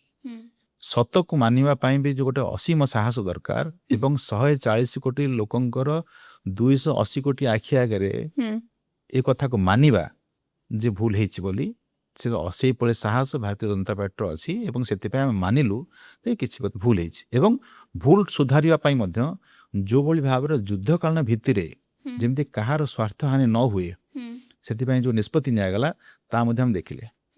କିନ୍ତୁ ସେଭଳି ଗୋଟେ ପ୍ରସଙ୍ଗକୁ ନେଇକି ତାର ପ୍ରକୃତ ସରକାରଙ୍କର ସିରିୟସନେସକୁ ନ ଦେଖିକି କିଛି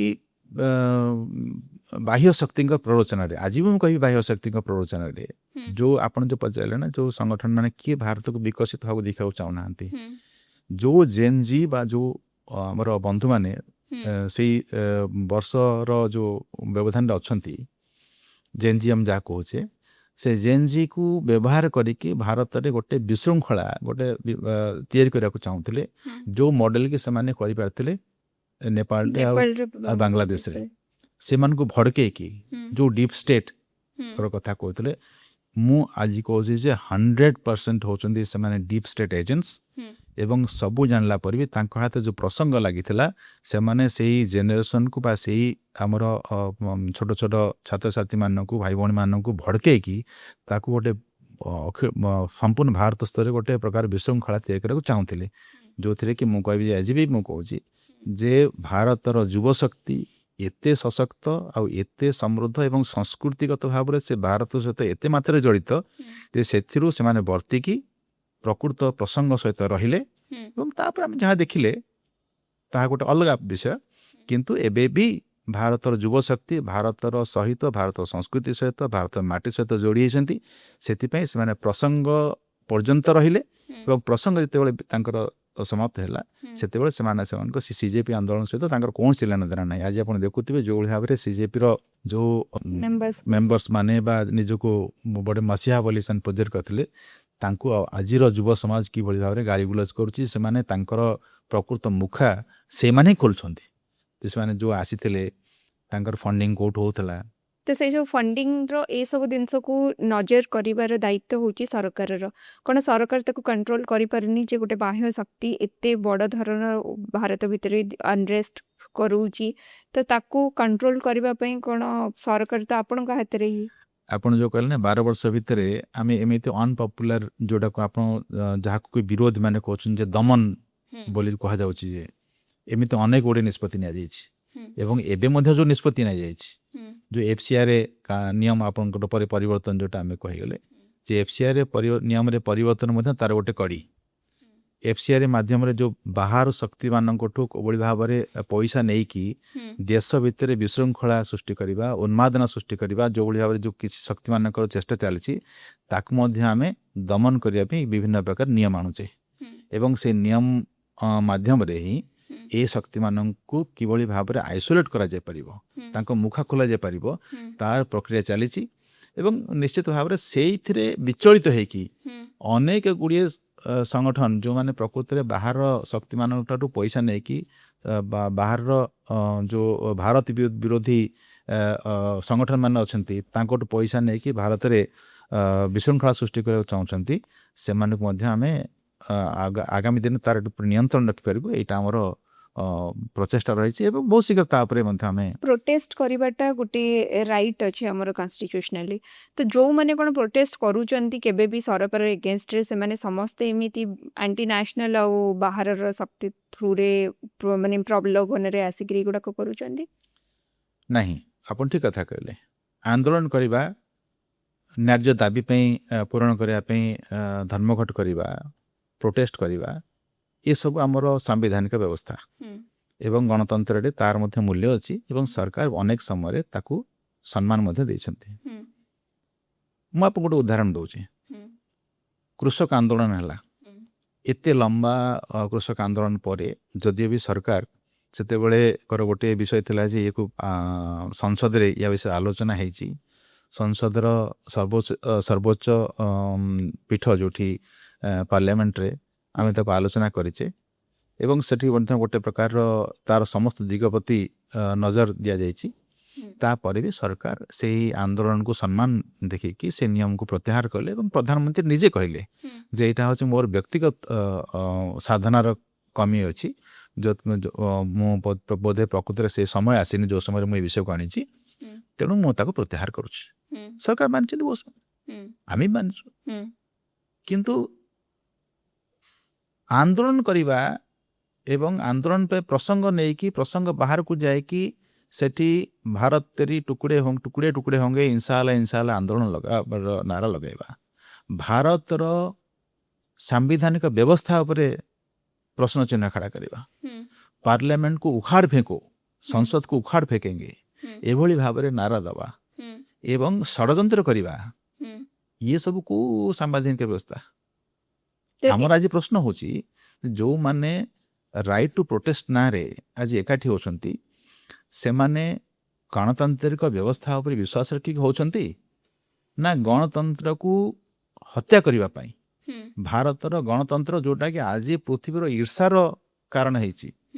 ଏବେ ଆପଣ ଗତକାଲି ପରଦିନ ଦେଖିଥିବେ ଯେ ଆମେରିକାର ରାଷ୍ଟ୍ରପତି ଡୋନାଲ୍ଡ ଟ୍ରମ୍ପ କହିଛନ୍ତି ଯେ ମୁଁ ଭାରତର ନିର୍ବାଚନ ବ୍ୟବସ୍ଥାରେ ଖୁବ୍ ଇମ୍ପ୍ରେସ୍ଡ। ମୁଁ ଚାହୁଁଛି ଭାରତର ନିର୍ବାଚନ ବ୍ୟବସ୍ଥାକୁ ଆମେରିକାରେ ମଧ୍ୟ ତାର ଅନେକ ଦିଗକୁ ଲାଗୁ କରିବା ପାଇଁ, ଏଠି ବି ନିର୍ବାଚନୀ କାର୍ଡ଼ ଲାଗୁ କରିବା ପାଇଁ।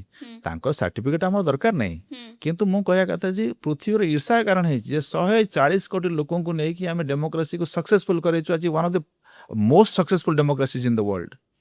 ଆଜି ସହଜ କଥା। ତ ସେଇଟା ଆପଣ କହୁଛନ୍ତି ଯେଉଁମାନେ ପ୍ରୋଟେଷ୍ଟ କରିଛନ୍ତି, ଯେଉଁମାନେ ଠିକ୍ ମୁଦ୍ଦାକୁ ନେଇ କରିଛନ୍ତି ସେମାନଙ୍କୁ ଆପଣ ରେସ୍ପେକ୍ଟ କରନ୍ତି ଆଉ ତାଙ୍କର ମାନେ ଯେଉଁ ପ୍ରୋଟେଷ୍ଟର ୱେକୁ ରେସ୍ପେକ୍ଟ କରନ୍ତି। କିନ୍ତୁ ଆପଣ ଏଇ ଯେଉଁ ଜିନିଷ କହିଲେ କି ଯେମିତି ଭାରତରେ ଟୁକୁଡ଼େ ହୋଙ୍ଗେ, ଏସବୁ ଜିନିଷ ଯେଉଁଟା ସେଠି ଥିବା ଲୋକମାନେ ଯେଉଁମାନେ ପ୍ରୋଟେଷ୍ଟ କରୁଥିଲେ ସେମାନେ କହୁଥିଲେ ଏଭଳିଆ ନାରା ଲାଗି ନାହିଁ। ଆଣ୍ଡ ଯେଉଁମାନେ ବି ଲଗେଇଛନ୍ତି ସେମାନେ ବିଜେପିର କିଛିଟା ଏଜେଣ୍ଟ, ତାଙ୍କୁ ପୁରା ଯାଇଛି ତା ଭିତରେ ତାକି ଏଇଭଳିଆ ଅନରେଷ୍ଟ କରେଇବା ପାଇଁ ସେଠି ସାଧାରଣ ପିଲାମାନେ, ସେମାନେ ଯେଉଁମାନେ ଷ୍ଟୁଡେଣ୍ଟ ମାନେ ସେମାନେ ପ୍ରୋଟେଷ୍ଟ କରୁଥିଲେ, ଶାନ୍ତିପୂର୍ଣ୍ଣ ଭାବରେ କରୁଥିଲେ। ଆଉ ଯେତିକି ବି ଅଶାନ୍ତ ବାଲା ଜିନିଷ ହେଇଛି ସେଗୁଡ଼ାକ ବିଜେପି କରାଇଛି ବୋଲିକି କୁହାଯାଏ। ଏଇଟା ଗୋଟେ ନୁହେଁ ନା, ଏମିତି ଅନେକ ଗୁଡ଼ିଏ ପ୍ରୋଟେଷ୍ଟ ହେଇଛି ସେଠି ଏବଂ ଯେଉଁମାନେ ସେ ନାରା ଲଗାଇଛନ୍ତି ତାଙ୍କର ଭିଡ଼ିଓ ବି ଅଛି, ତାଙ୍କର ଫଟୋଗ୍ରାଫ୍ସ ଅଛି। ଆଜି ଡରୁଛନ୍ତି କାହିଁକି ଆସିବା ପାଇଁ?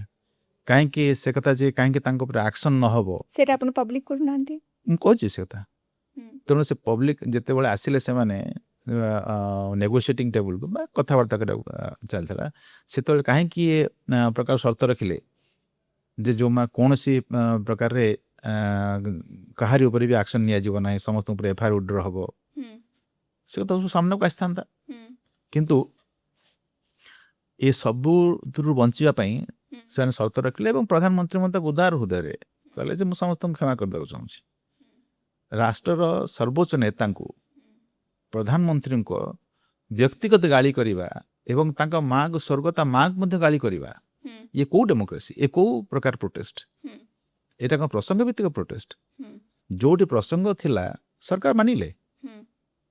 ସେମାନଙ୍କର ଡିମାଣ୍ଡ ଥିଲା ଯେ ଶିକ୍ଷାମନ୍ତ୍ରୀ ଇସ୍ତଫା ଦିଅନ୍ତୁ, ସରକାର ଶିକ୍ଷାମନ୍ତ୍ରୀ ଇସ୍ତଫା ଦେଲେ।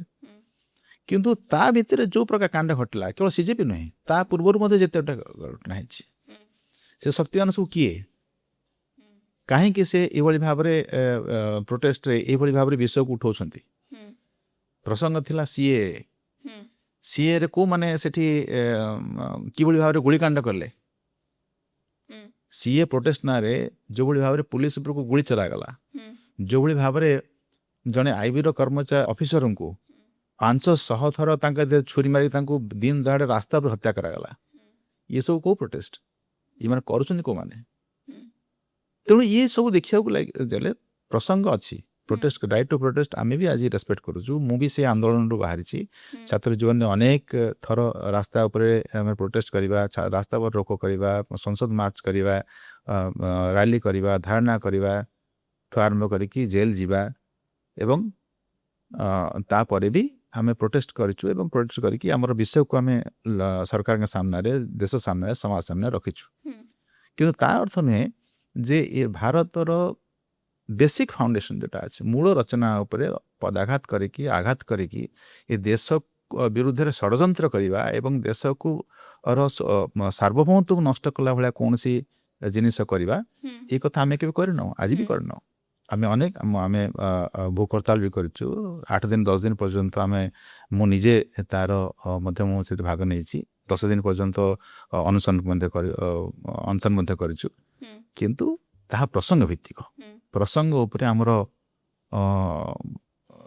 ଲକ୍ଷ୍ୟ ରଖିକି ପ୍ରସଙ୍ଗର ପୂର୍ତ୍ତି ପର୍ଯ୍ୟନ୍ତ ଆମେ ତାକୁ ଚଲେଇଛୁ ଏବଂ ପ୍ରସଙ୍ଗ ସରିଲା ପରେ ମୋ ଦେଶ ବହୁତ ସାରା ଯେତେବେଳେ ଦେଖିଛୁ ଯେ ଲୋକମାନେ କହୁଛନ୍ତି କି ସିଜେପି ପ୍ରୋଟେଷ୍ଟରୁ ହିଁ ଇନ୍ସପାୟାର ହେଇକି ଲୋକମାନେ ବିଭିନ୍ନ ଜାଗାରେ ସ୍କୁଲର ପିଲାମାନେ ବି ଜେନ୍-ଜି କଥା ଛାଡ଼ନ୍ତୁ ଜେନ୍ ଆଲଫା ମାନେ ଯେଉଁମାନଙ୍କୁ କୁହାଯାଏ ସେମାନେ ବି ପ୍ରୋଟେଷ୍ଟ କରୁଛନ୍ତି ସ୍କୁଲରେ ଛୋଟ ଛୋଟ ପ୍ରୋବ୍ଲେମ୍ସ ଯେଉଁ ହେଉଛି ତାକୁ ନେଇକିରି ମାନେ ପିଲା ଛୋଟ ଛୋଟ ଛୁଆମାନେ ତାକୁ ଭିଡ଼ିଓଗ୍ରାଫି କରିକିରି ସେଇଟା ସରକାର ପର୍ଯ୍ୟନ୍ତ ପହଞ୍ଚାଇବା ପାଇଁ ଚାହୁଁଛନ୍ତି ସେମାନେ ପ୍ରୋଟେଷ୍ଟ କରନ୍ତି ତ ସେଇଟାକୁ ଆପଣ କେଉଁ ନଜରରେ ଦେଖନ୍ତି ସିଜେପିର ଆନ୍ଦୋଳନ ଯୋଗୁଁ ଯେ ଆମର ଜେନ୍ ଆଲଫା ମାନେ ଏସବୁ ଜିନିଷ କରୁଛନ୍ତି ଆଗରୁ ବି କରୁଥିଲେ କେଉଁ ମୋବାଇଲ ପ୍ରଥମ କରିକି କ'ଣ ଇନଷ୍ଟା ଆଉ ଫେସବୁକରେ ସିଜେପି ଆରମ୍ଭ କଲେ କି ଆମର ନୂଆ ଜେନେରେସନ୍ ଜେନ୍ ଆଲଫା ହଉ ବା ଜେନ୍ ଜି ହଉ ଏମାନେ ସବୁ ହେଉଛନ୍ତି ନୂଆ ଟେକ୍ନୋଲୋଜି ଏବଂ ନୂଆ ପିଢ଼ିର ଜେନେରେସନ୍ ସେମାନେ ତାଙ୍କ ହାତରେ ଟେକ୍ନୋଲୋଜି ଅଛି ତାଙ୍କ ହାତରେ ତାର ଟେକ୍ନୋଲୋଜି ଶିଖିବାର ଯେଉଁ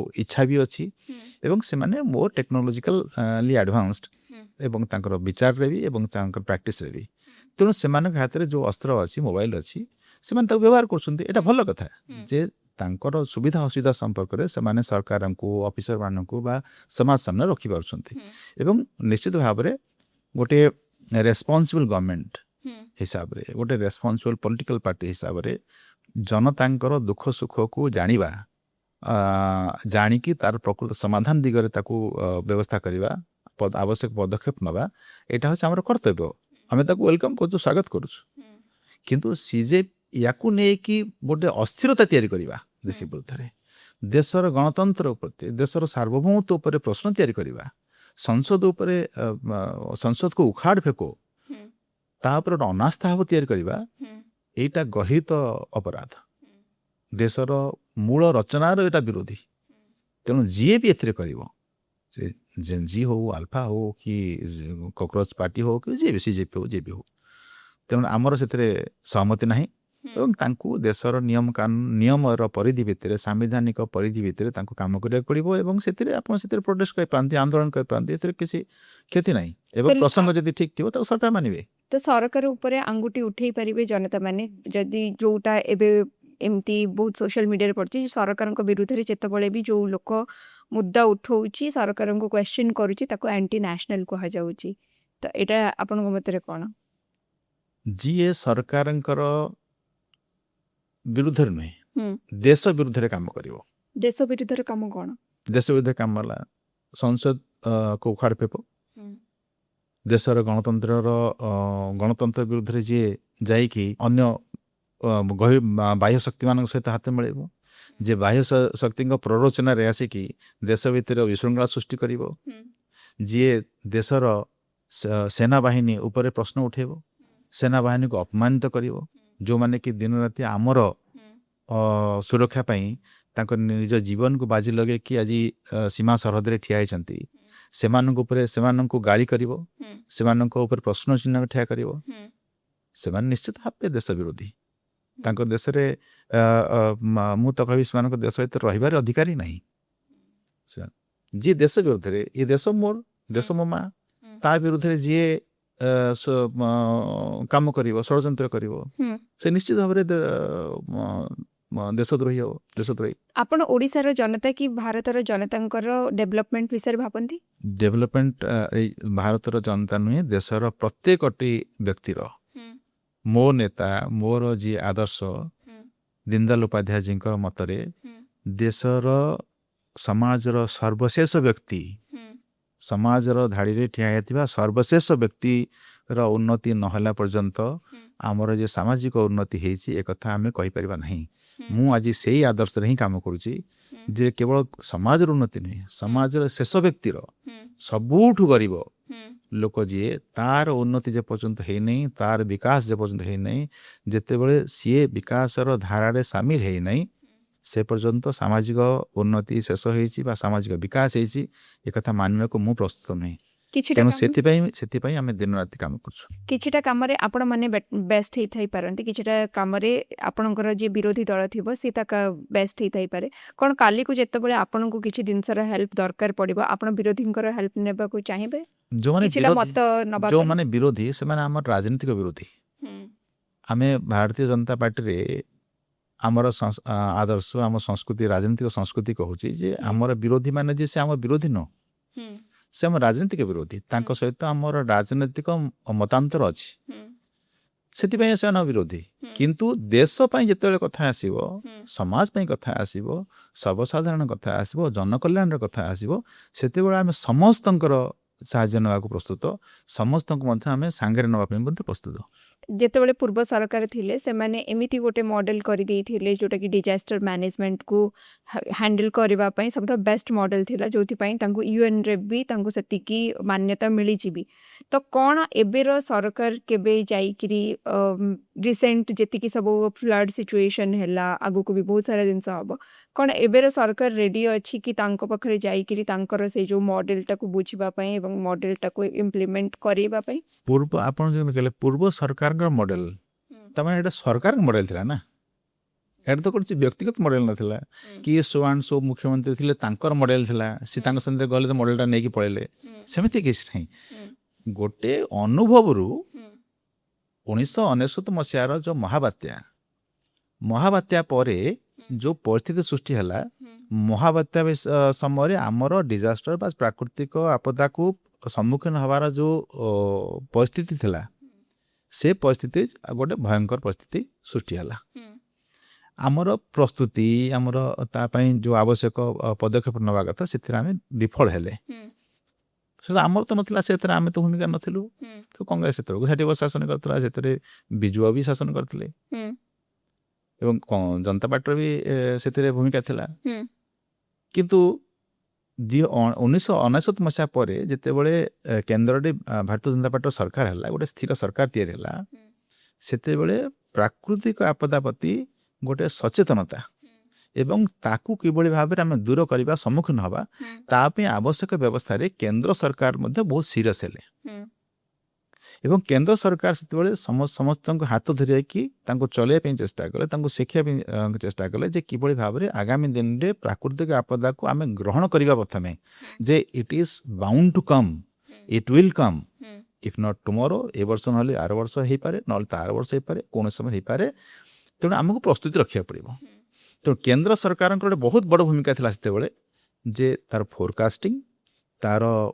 ଫୋରକାଷ୍ଟିଂ କରିବା ଠିକ ସମୟରେ ତା ପାଇଁ ପ୍ରିକସନ୍ ଏବଂ ଆଫ୍ଟରମ୍ୟାଥ୍ ରିଲିଫ୍ କିଭଳି ଭାବରେ ଏ ତିନିଟା ଦିଗରେ ସେତେବେଳେ ସରକାର କେନ୍ଦ୍ର ସରକାର NDRFର ଗଠନ ହେଲା ଏବଂ ଗୋଟେ ଡିଜାଷ୍ଟର ଫଣ୍ଡ ତିଆରି ହେଲା ଏବଂ ରାଜ୍ୟମାନଙ୍କୁ ଫଣ୍ଡ ଦିଆଗଲା ଏବଂ ଯେଉଁ ତାଙ୍କ ପାଇଁ ଗୋଟେ SDRF ତିଆରି କରିବା ପାଇଁ ତାଙ୍କୁ ମଧ୍ୟ ଆବଶ୍ୟକ ଲିଗାଲ ଫ୍ରେମୱାର୍କ ଦିଆଗଲା ସେ ତମେ ତୁମର ଫୋର୍ସ ତିଆରି କର ତମେ ତୁମର କର ତାର ସୁଯୋଗ ନେଇକି ଓଡ଼ିଶା ସରକାର ସେତେବେଳେ ବିଭିନ୍ନ ପ୍ରକାର ଯେଉଁ ଡିଜାଷ୍ଟର ରିଲିଫ୍ ପାଇଁ ବା ପ୍ରିପେୟାର୍ଡନେସ୍ ପାଇଁ ତିଆରି କଲେ ଭଲ ହେଲା ସରକାରଙ୍କର କରିବା କଥା ଦାୟିତ୍ୱ ଥିଲା କରିବା ପାଇଁ ଏବଂ ସେମାନେ ମଧ୍ୟ ଯେହେତୁ ଓଡ଼ିଶା ଗୋଟେ ଡିଜାଷ୍ଟର ପ୍ରୋନ୍ ଷ୍ଟେଟ୍ ଆମକୁ ଏ ବର୍ଷ ନହେଲେ ଆର ବର୍ଷ ଆସିବ ଆମର ବଢ଼ି ମରୁଡ଼ି ବାତ୍ୟା ଅଂଶୁଘାତଠୁ ଆରମ୍ଭ କରିକି ଚଡ଼କ ପଡ଼ିବା ସବୁ ତ ହେଉଛି ଆମର ଓଡ଼ିଶାରେ ସବୁ ହେଇପାରୁଛି ଅନ୍ୟ କୌଣସି ରାଜ୍ୟରେ ହେଉନି ଓଡ଼ିଶାରେ ସବୁ ହେବ ତେଣୁ ଯେହେତୁ ଆମର ଏଠି ହେଉଛି ତେଣୁ କେବଳ ଭୂମିକମ୍ପଟା ହେଉନି ବାକି ଆମ ସବୁ ପ୍ରକାର ବାତ୍ୟା ହେଉଛି, ଆମ ସବୁ ପ୍ରକାର ଆପଦା ଆସୁଛି। ତେଣୁ ଆମେ ଏ କିଭଳି ଭାବରେ ଯେତେବେଳେ ଏ ଘଟଣାବଳୀ ଘଟିବ ସେତେବେଳେ ତାକୁ ଆମେ କିଭଳି ଭାବରେ ସମ୍ମୁଖୀନ ହେବା ଏ କଥାକୁ ନେଇକି ସେତେବେଳେ ସରକାର ଗୋଟେ ବ୍ଲୁ ପ୍ରିଣ୍ଟ ତିଆରି କଲେ, ଯେଉଁଥିରେ କି ଏକ୍ସପର୍ଟସ, ସରକାର, ସରକାରୀ ତନ୍ତ୍ର ସମସ୍ତେ ମଧ୍ୟ ତାକୁ ଏବଂ ଗଣମାଧ୍ୟମର ଗୋଟେ ବହୁତ ବଡ଼ ଭୂମିକା ଅଛି ଫୋରକାଷ୍ଟିଂରେ, ସମସ୍ତେ ମଧ୍ୟ ତାକୁ ସାହାଯ୍ୟ କଲେ ଏବଂ ସେଥିରେ ଆମେ ଗୋଟେ ତା ପରବର୍ତ୍ତୀ ସମୟରେ ଯେଉଁ ଯେଉଁ ଆପଦା ଗୁଡ଼ିକ ଆସିଲା ଆମେ ତାକୁ ସମ୍ମୁଖୀନ ହେବାକୁ ସଫଳ ହେଲେ। ଏ ମଡେଲଟା ତ ସରକାରରେ ଅଛି। ସରକାର ଲୋକ ସାଧାରଣ ଜନତା, ଏକ୍ସପର୍ଟସ, ଯେଉଁ ଆମର ଇଣ୍ଡିଆରେ ବେସିଡ୍ କର୍ମୀ, ଡିଜାଷ୍ଟରରେ ଟ୍ରେଣ୍ଡ କର୍ମୀ ଯେଉଁମାନେ, ସେମାନେ ନେତା, ସାଧାରଣ ଯେଉଁ ଜନନେତା ମାନେ ସମସ୍ତେ ଚେଷ୍ଟା କରିକି ଏଇ ମଡେଲକୁ ଡେଭଲପ୍ କରିଛନ୍ତି। ଏଇଟା ହେଉଛି କମ୍ବାଇନ୍ ମଡେଲ। ଗୋଟେ କେବଳ ସରକାର ମାନେ ଯେ 4ଟା ଲୋକ ଗଲେ ଅଫିସର ଗଲେ ମାନେ ବା ବତାସକୁ ମାନେ ପବନକୁ ଠେଲିକି ଠିଆ କରିଦେଲେ, ସେମିତି ତ ହେଇନି। କିମ୍ବା ଆକାଶରୁ ବର୍ଷା ଆସିଲା ତାକୁ ଟେକିକି ଛତା ଧରିକି ଠିଆ ପଡ଼ିଲେ, ସେମିତି ନୁହେଁ ନା। ସମସ୍ତେ ମିଶିକି ସମାଜ ଆଜ ଏ ହୋଲ୍ ତାକୁ ଡେଭଲପ୍ କରିଛି ଏବଂ ସମସ୍ତେ ସେ କୋଅପରେଟ୍ କରିଛନ୍ତି। ଆଜି ଆପଣ ଦେଖୁଛନ୍ତି ଯେତେବେଳେ ବାତ୍ୟା ପୂର୍ବରୁ ଇଭାକୁଏସନ୍ ହେଉଛି ବା ଖାଲି କରାହେଉଛି, ଜାଗା ଗୁଡ଼ା ଖାଲି କରାହେଉଛି, ଲୋକମାନେ ବହୁତ ବଢ଼ି ଚଢ଼ିକି ତା ଦେହରେ ସହଯୋଗ କରୁଛନ୍ତି। ଲୋକମାନେ ଆଜି ୱାର୍ଣ୍ଣିଂ ହେଲା, ଏବେ ଆମେ ଯେଉଁ ୟା ପୂର୍ବରୁ ଆମ ସରକାର ଯେଉଁ ଆସିଲା ଦାନା ଆସିଲା, ସେତେବେଳେ ଯେତେବେଳେ ଆମେ କଲ୍ ଦେଲୁ ବା ସରକାରଙ୍କ ଅଫିସରମାନେ ଗଲେ, ମନ୍ତ୍ରୀମାନେ ଗଲେ, ସେଠି ରହିଲେ ଏବଂ ରହିକି ସମସ୍ତଙ୍କୁ ଇଭାକୁଏସନ୍ ପାଇଁ ଅପିଲ୍ କଲେ, ଲୋକମାନେ ସ୍ୱତଃପ୍ରବୃତ୍ତ ଭାବରେ ସରକାରଙ୍କ କଥା ଶୁଣିକି ମାନିକି ତାଙ୍କ ସେଫ୍ ଜାଗାକୁ ଚାଲି ଆସିଲେ। ତେଣୁ ଏ ମଡେଲଟା ଗୋଟେ କୌଣସି ସରକାର ନିଜସ୍ୱ ମଡେଲ, ମାନେ ସରକାର ଯେ ତାକୁ ତିଆରି କରିଥିଲେ ଏବଂ ସେ ପାର୍ଟି ଚାଲିଗଲା ପରେ ସେ ମଡେଲଟା ନେଇ ପଳେଇଲେ, ସେମିତି ନାହିଁ। ମଡେଲଟା ସମସ୍ତଙ୍କ ସହଯୋଗରେ ତିଆରି ହେଇଥିଲା ଏବଂ ସେ ମଡେଲଟା ଗୋଟେ ସକ୍ସେସଫୁଲ୍ ମଡେଲ। ଆଜି ବି ସେଟାକୁ ଆମ ସରକାର କରୁଛନ୍ତି ଏବଂ ଏ ସରକାର ଆମେ ଦୁଇଟା ବାତ୍ୟା ବି ଝେଲିଲୁଣି ଏବଂ ଦୁଇଟା ବାତ୍ୟାରେ ମଧ୍ୟ ଆମେ ତାକୁ ସଫଳତାର ସହିତ ଜିରୋ କାଜୁଆଲିଟି ବେଳେ ଆମେ ନେଇଛୁ ଏବଂ ଗତ ସରକାରଠୁ ଅଧିକା ଇଫେକ୍ଟିଭଲି ଆମେ 2ଟା ବାତ୍ୟାକୁ ସମ୍ମୁଖୀନ ହେଇଛୁ। ଏବଂ ଆଜି ବି ଆପଣ ଯଦି ସେଇ ଜାଗାକୁ ଯିବେ, ସେ ଲୋକମାନଙ୍କର କଥା ଶୁଣିବେ, ସେମାନେ ମଧ୍ୟ ତାଙ୍କର ନିଜର ଅନୁଭବ କହିବେ ଯେ ସରକାରଙ୍କର ସମୟରେ ଆହୁରି ଭଲ ଭାବରେ ଡିଜାଷ୍ଟର ମ୍ୟାନେଜମେଣ୍ଟକୁ ଆମେ ଦେଖିଛୁ। ତ ପିଏମ୍ କେୟାର ଫଣ୍ଡସର ଏବେ ରିସେଣ୍ଟଲି ହିଁ ରିପୋର୍ଟ ଆସିଛି ଆଣ୍ଡ ତାକୁ ନେଇକରି ଲୋକମାନଙ୍କର ବହୁତ ସାରା କ୍ୱେଶ୍ଚନ୍ସ ଅଛି। ତ କ'ଣ ପାଇଁ ପିଏମ୍ କେୟାର ଫଣ୍ଡରେ 8,452 କୋଟିଟା ଥାଇକି ବି ଏବେ ପର୍ଯ୍ୟନ୍ତ ଜମାରୁ 87 ଲାକ୍ସ ହିଁ ଖର୍ଚ୍ଚ ହେଇଛି? ତ ସେ ପଇସା ଯାକ କ'ଣ ସରକାର କ'ଣ କରୁଛନ୍ତି ରଖିକିରି? କିନ୍ତୁ ପିଏମ୍ କେୟାର ଫଣ୍ଡସଟା ଯେତେବେଳେ ତିଆରି ହେଇଥିଲା କୋଭିଡ୍ ସମୟରେ, ତାକୁ ସେତେବେଳେ ଗୋଟେ ତାର ଉଦ୍ଦେଶ୍ୟ ଥିଲା, ଯେତେବେଳେ ଗୋଟେ ପ୍ରକାର କହିବାକୁ ଗଲେ ରାଷ୍ଟ୍ରୀୟ ଆପଦା ସମୟରେ ସାଧାରଣ ଲୋକମାନଙ୍କର ଯେତେବେଳେ ଅତି ଆବଶ୍ୟକ ପଡ଼ିବ ସେତେବେଳେ ତାର ବ୍ୟବହାର କରାଯାଇପାରିବ ଏବଂ ସେଥିରେ ଯେଉଁମାନେ ଡୋନେସନ୍ ଦେବାକୁ ଚାହିଁବେ ଡୋନେଟ୍ କରିପାରିବେ ଏବଂ ସେଇଟା ର ଯେଉଁ ବ୍ୟବହାର ତାର ଗୋଟେ ଲିମିଟେଡ୍ ସ୍କୋପ୍ ରହିବ। ତାକୁ ନେଇକି ଆପଣ ଇନଫ୍ରାଷ୍ଟ୍ରକ୍ଚର ଲଗାଇ ପାରିବେନି, ତାକୁ ଅନ୍ୟ ଯେତେବେଳେ ଆପଣଙ୍କର ଫିନାନ୍ସିଆଲ ଫିସ୍କାଲ ଡେଫିସିଟ୍ ହେବ ବା ଅନ୍ୟ କୌଣସି ଜାଗାରେ ପଇସା ଦରକାର ପଡ଼ିବ ତାକୁ ବ୍ୟବହାର କରିପାରିବେ ନାହିଁ, ସେଇଟା କେବଳ ଫିକ୍ସଡ୍ ରହିଲା। ତେଣୁ ଯେତେବେଳେ ଯାହା ଦରକାର ପଡ଼ୁଛି ଏମର୍ଜେନ୍ସି ଫଣ୍ଡ ଭଳିଆ ତାକୁ ତ ଆସିଲା ବେଳେ ତାକୁ ଖର୍ଚ୍ଚ କରିଦେବା, ସେମିତି ନାହିଁ। ତେଣୁ ତାକୁ ରଖିବା ଏବଂ ଆବଶ୍ୟକ ସ୍ଥଳେ ବ୍ୟବହାର କରିବା, ସେଥିପାଇଁ ସରକାର ମଧ୍ୟ ସତର୍କତାର ସହିତ ବ୍ୟବହାର କରୁଛନ୍ତି। ତାକୁ ଯେଉଁଠି ଦରକାର ସେଠି ବ୍ୟବହାର କରିବା। ତ ଏବେ ଆପଣ ଲାଗୁଛି ଯେ ଏମିତି କି ଭଳିଆ ସିଚୁଏସନ୍ ବେଶୀ ଆସିନି ଯୋଉଥିପାଇଁ ଏତେ ଫଣ୍ଡସ୍ ଖର୍ଚ୍ଚ ହେଇନି? ସରକାର ଅଲରେଡ଼ି ଆମେ କହିଲେ ନା, ଆମେ 3rd ଲାର୍ଜେଷ୍ଟ ଇକୋନୋମି। ଆମ ପାଖରେ ଆଜି ଏସବୁ ପାଇଁ କୌଣସି ଡିଜାଷ୍ଟରକୁ ଫେସ୍ କରିବା ପାଇଁ ଆମ ପାଖରେ ପଇସାର ଅଭାବ ନାହିଁ, ଭାରତରେ ପଇସାର ଅଭାବ ନାହିଁ। ତେଣୁ ଯେତେବେଳେ ଭାରତରେ ସେଇ ଉଦ୍ଦେଶ୍ୟ ପାଇଁ ପଇସାର କମ୍ ପଡ଼ିବ, ସର୍ଟେଜ୍ ପଡ଼ିବ, ଆମେ ତାକୁ ବ୍ୟବହାର କରିବା। ଏବେ ଆମ ପାଖରେ ପଇସା ଅଛି। ଆଜି ଆମର ବାତ୍ୟା ପାଇଁ ରାଜ୍ୟ ସରକାର 1,000 କୋଟି ଟଙ୍କା ଦେଇଛନ୍ତି। ଆମେ ଆମ ଦରକାର ନା, ଆମେ ସେଣ୍ଟର ମାଗିବା ଦରକାର ବି ନାହିଁ, ଆମେ ଏଠି କରିଦେଇପାରିବା। ଯଦି ଦରକାର ପଡ଼ିବ ଆମେ ସେଣ୍ଟର ମାଗିବା, ସେଣ୍ଟର ଦେଲେ ଆମକୁ ସେ ପିଏମ୍ କେୟାର ଦେଇପାରନ୍ତି କିମ୍ବା ଏସ୍ଡିଆର୍ ଫଣ୍ଡ, ଏନ୍ଡିଆର୍ ଫଣ୍ଡରୁ ଦେଇପାରନ୍ତି ବା ଯେକୌଣସି ଡିଜାଷ୍ଟର ଫଣ୍ଡରୁ ଦେଇପାରନ୍ତି, ଯେକୌଣସି ଜାଗାରୁ ଦେଇପାରିବେ।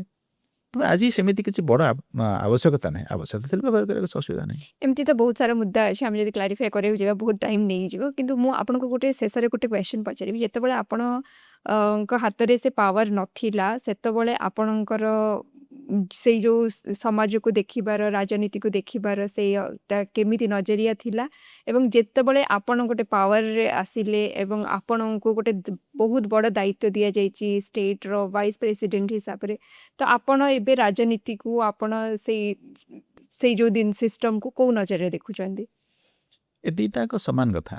ଯେତେବେଳେ ଆମେ କ୍ଷମତାର ବାହାରେ ଥିଲୁ ଏବଂ ଆମେ ରାଜନୀତିକୁ ଗୋଟେ ମିଶନ ଭାବରେ କ୍ୟାରିୟର ହିସାବରେ ନୁହେଁ କି ପ୍ରଫେସନ ହିସାବରେ ନୁହେଁ, ଗୋଟେ ମିଶନ ନେଇକି ଆମେ ଆସିଥିଲୁ ଯେ ଏକ ରାଜନୀତିରେ ପରିବର୍ତ୍ତନର ଆବଶ୍ୟକତା ଅଛି, ରାଜନୈତିକ ମନୋଭାବରେ ପରିବର୍ତ୍ତନର ଆବଶ୍ୟକତା ଅଛି ଏବଂ ରାଜନୈତିକର ଉଦ୍ଦେଶ୍ୟରେ ମଧ୍ୟ ପରିବର୍ତ୍ତନର ଆବଶ୍ୟକତା ଅଛି। ଏସବୁ ବିଚାରକୁ ନେଇକି ଆମେ ଯେତେବେଳେ ରାଜନୀତିକୁ ଆସିଥିଲୁ ସେତେବେଳେ ମଧ୍ୟ ଯାହା ବିଚାର ଥିଲା ଯେ ସେତେବେଳେ ଆମେ ଗୋଟେ ପ୍ରକାର ଭିଜୁଆଲାଇଜ୍ କରୁଥିଲୁ ଯେ ଏଇଟା ହେବା ଦରକାର, ସରକାର ପ୍ରୋ ପିପୁଲ ହେବା ଦରକାର, ଲୋକଙ୍କର ସରକାର ହେବା ଦରକାର, ଲୋକଙ୍କ ପାଇଁ ସରକାର ହେବା ଦରକାର ଏବଂ ଲୋକମାନଙ୍କର ଉନ୍ନତି ଏବଂ ବିକାଶ, ତାଙ୍କ ଜୀବନର ଉନ୍ନତି, ତାଙ୍କର ସାମାଜିକ ଉନ୍ନତି, ଏ ସବୁଥିର ଉନ୍ନତିର ହିଁ ଆବଶ୍ୟକତା ସରକାର। ଅଦରୱାଇଜ୍ ସରକାର କାମ କ'ଣ ଅଛି? ସରକାର ଯଦି ଲୋକଙ୍କ ଉନ୍ନତି ନ କରିବେ ତାହେଲେ ସରକାର ଆବଶ୍ୟକତା କିଛି ନାହିଁ। ତେଣୁ ସରକାରଙ୍କର ଏକମାତ୍ର ଉଦ୍ଦେଶ୍ୟ ହେବା ଦରକାର ଯେ ଲୋକଙ୍କ ଉନ୍ନତି, ରାଷ୍ଟ୍ରର ଉନ୍ନତି, ଦେଶର ଉନ୍ନତି। ଆଜି ବି ସେଇ ମନୋଭାବ ରହିଛି ଏବଂ ଆଶା କରୁଛି ଯେ ମୋ ବାକି ଜୀବନ ଯେତିକି ରାଜନୈତିକ ଜୀବନ ବାକି ଅଛି ସେ ସବୁଥିରେ ମଧ୍ୟ ଆମର ସେଇ ମନୋଭାବଟା ଯେମିତି ଆଜି ଅଛି ବରଂ ତାଠୁ ଅଧିକା ହେଇଛି। ଆଜି ଆମେ ବ୍ୟାକୁଳତା ବଢ଼ିଯାଇଛି ଯେ ଆମ ପାଖକୁ ସରକାର ଆସିଲେ ଆମେ କେମିତି ଆହୁରି ଡେଲିଭର କରିବା, ଯେଉଁ ସ୍ୱପ୍ନ ସବୁ ଥିଲା ତାକୁ କିଭଳି ଭାବରେ ଆହୁରି ମାନେ କେତେ ଶୀଘ୍ର ପୁରା କରିବା, କହିକି ମୁଁ ନୂଆ ସ୍ୱପ୍ନ ଯେଉଁ ଆସୁଛି ତାକୁ ମଧ୍ୟ କେମିତି ପୁରା କରିବା। ଏଇ ଯେଉଁ ବ୍ୟାକୁଳତାଟା ବଢ଼ିଯାଇଛି ସେଥିରେ ଆହୁରି ବ୍ୟସ୍ତ ଲାଗୁଛି। ସେତେବେଳେ ତ ବ୍ୟସ୍ତ ଲାଗୁଥିଲା ଯେ ସରକାର କ୍ଷମତାକୁ ଆସିଲେ ଏ କଥା ଆମେ କରିବା, କିନ୍ତୁ କ୍ଷମତା ହାସଲ କରିସାରିଲା ପରେ ଏ ବ୍ୟାକୁଳତା ଆହୁରି ବଢ଼ିଯାଇଛି ଯେ ଆମେ ଆହୁରି କେମିତି ଡେଲିଭର କରିବା, ଆମେ କେମିତି ଆହୁରି ଦେଶକୁ ଏକ ନମ୍ବର ରାଷ୍ଟ୍ରରେ ପରିଣତ କରିବା, ଓଡ଼ିଶାକୁ କେମିତି ଏକ ନମ୍ବର ରାଜ୍ୟ ହିସାବରେ ପରିଣତ କରିବା, ପ୍ରତ୍ୟେକ ବ୍ୟକ୍ତିର କିଭଳି ଭାବରେ ଉନ୍ନତି ସମ୍ଭବ ହୋଇପାରିବ ଏବଂ ଯେମିତି ମୁଁ କହିଲି ଯେ ସେ ଲାଇନ୍ଟା ଏବେ ବି ସେଇଆ ଅଛି ଯେ ସମାଜର ଶେଷ ବ୍ୟକ୍ତିର ଉନ୍ନତି କିଭଳି ଭାବରେ ସମ୍ଭବ ହୋଇପାରିବ। ମୋ ଜୀବନରେ ଯେଉଁ ସବୁଠୁ ଗରିବ ଲୋକଟି ଯେଉଁଟା ଯାହାକୁ ମୁଁ ଦେଖିଛି, ଯାହାକୁ ମୋ ରାଜନୈତିକ ଜୀବନରେ ମୋ ଜୀବନରେ ସବୁଠୁ ଗରିବ ଭାବରେ ଯେଉଁ ଲୋକଟିକୁ ଦେଖିଛି, କିଭଳି ଭାବରେ ସେ ଲୋକଟି ବା ସେଇଭଳିଆ ଲୋକମାନଙ୍କର ଉନ୍ନତି ହେଇକି ସେମାନେ ସମାଜର ମୁଖ୍ୟ ସ୍ରୋତରେ ସାମିଲ ହେବେ, ସେତିକି ହିଁ ଆମର ଇଚ୍ଛା ଆଜି ବି ଅଛି ଏବଂ ସେ ଦୃଷ୍ଟିକୋଣ, ସେ ଇଚ୍ଛା ଏବଂ ସେଇ ଉଦ୍ଦେଶ୍ୟ ଶେଷ ଜୀବନ ପର୍ଯ୍ୟନ୍ତ ରହିବ, ଏଇଟା ଆମେ ଆଶା କରୁଛି। ଆପଣ ଜଣେ ଜନନେତା ନା ଆପଣ ଜଣେ ଦଳ ନେତା? ଦେଖନ୍ତୁ ମୁଁ ତ ଆଜିର ସମୟରେ ବର୍ତ୍ତମାନ ସମୟରେ ମୁଁ ପାର୍ଟିର କାମ କରୁଛି। ତେଣୁ ମୁଁ ଦଳର କାମ କିଭଳି ଭାବରେ ଦଳର ସଂଗଠନ, ଦଳର କଥା, ଦଳର ନୀତି ଆଦର୍ଶକୁ ଲୋକମାନଙ୍କ ପାଖରେ ପହଞ୍ଚିବ ଏବଂ ଭାରତୀୟ ଜନତା ପାର୍ଟିର ପଛରେ ଦେଶବାସୀ ଠିଆ ହେବେ, ଆମ ନାଗରିକମାନେ ଠିଆ ହେବେ, ସେ କଥାକୁ ନେଇ କାମ କରୁଛି। ଦଳକୁ ମଜବୁତ କରିବା ପାଇଁ ଚେଷ୍ଟା କରୁଛି। ରାଜନୀତିରେ କ୍ଷମତା ହାସଲ କରିବା ପାଇଁ କରିବା ଗୋଟେ ବଡ଼ ଉଦ୍ଦେଶ୍ୟ ଏବଂ ସେ ଉଦ୍ଦେଶ୍ୟ ହାସଲରେ କିଭଳି ଭାବରେ ଆଗାମୀ ଦିନରେ ଭାରତୀୟ ଜନତା ପାର୍ଟି ଆହୁରି ସହଜ ହୋଇପାରିବ, ଆହୁରି ସୁଦୃଢ଼ ହୋଇପାରିବ, ସେଇଟା ମୁଁ ଚେଷ୍ଟା କରୁଛି। ଜନନେତାର ଡେଫିନେସନ୍ ଯାହା ବି କୁହନ୍ତୁ, ଏବେ ବି ମୁଁ କୌଣସି ନିର୍ବାଚିତ ପ୍ରତିନିଧି ନୁହେଁ। ନେତୃତ୍ୱ ଆଉ ନିର୍ବାଚିତ ପ୍ରତିନିଧି ହେବାରେ ଗୋଟେ ବହୁତ ଫାଇନ୍ ଡିଫରେନ୍ସ ଅଛି। ପ୍ରତିନିଧି ଜଣେ ଲୋକଙ୍କ ପ୍ରତିନିଧି ହେଇପାରେ, କିନ୍ତୁ ନେତୃତ୍ୱଟା ହେଉଛି ବହୁତ ବଡ଼ ଜିନିଷ।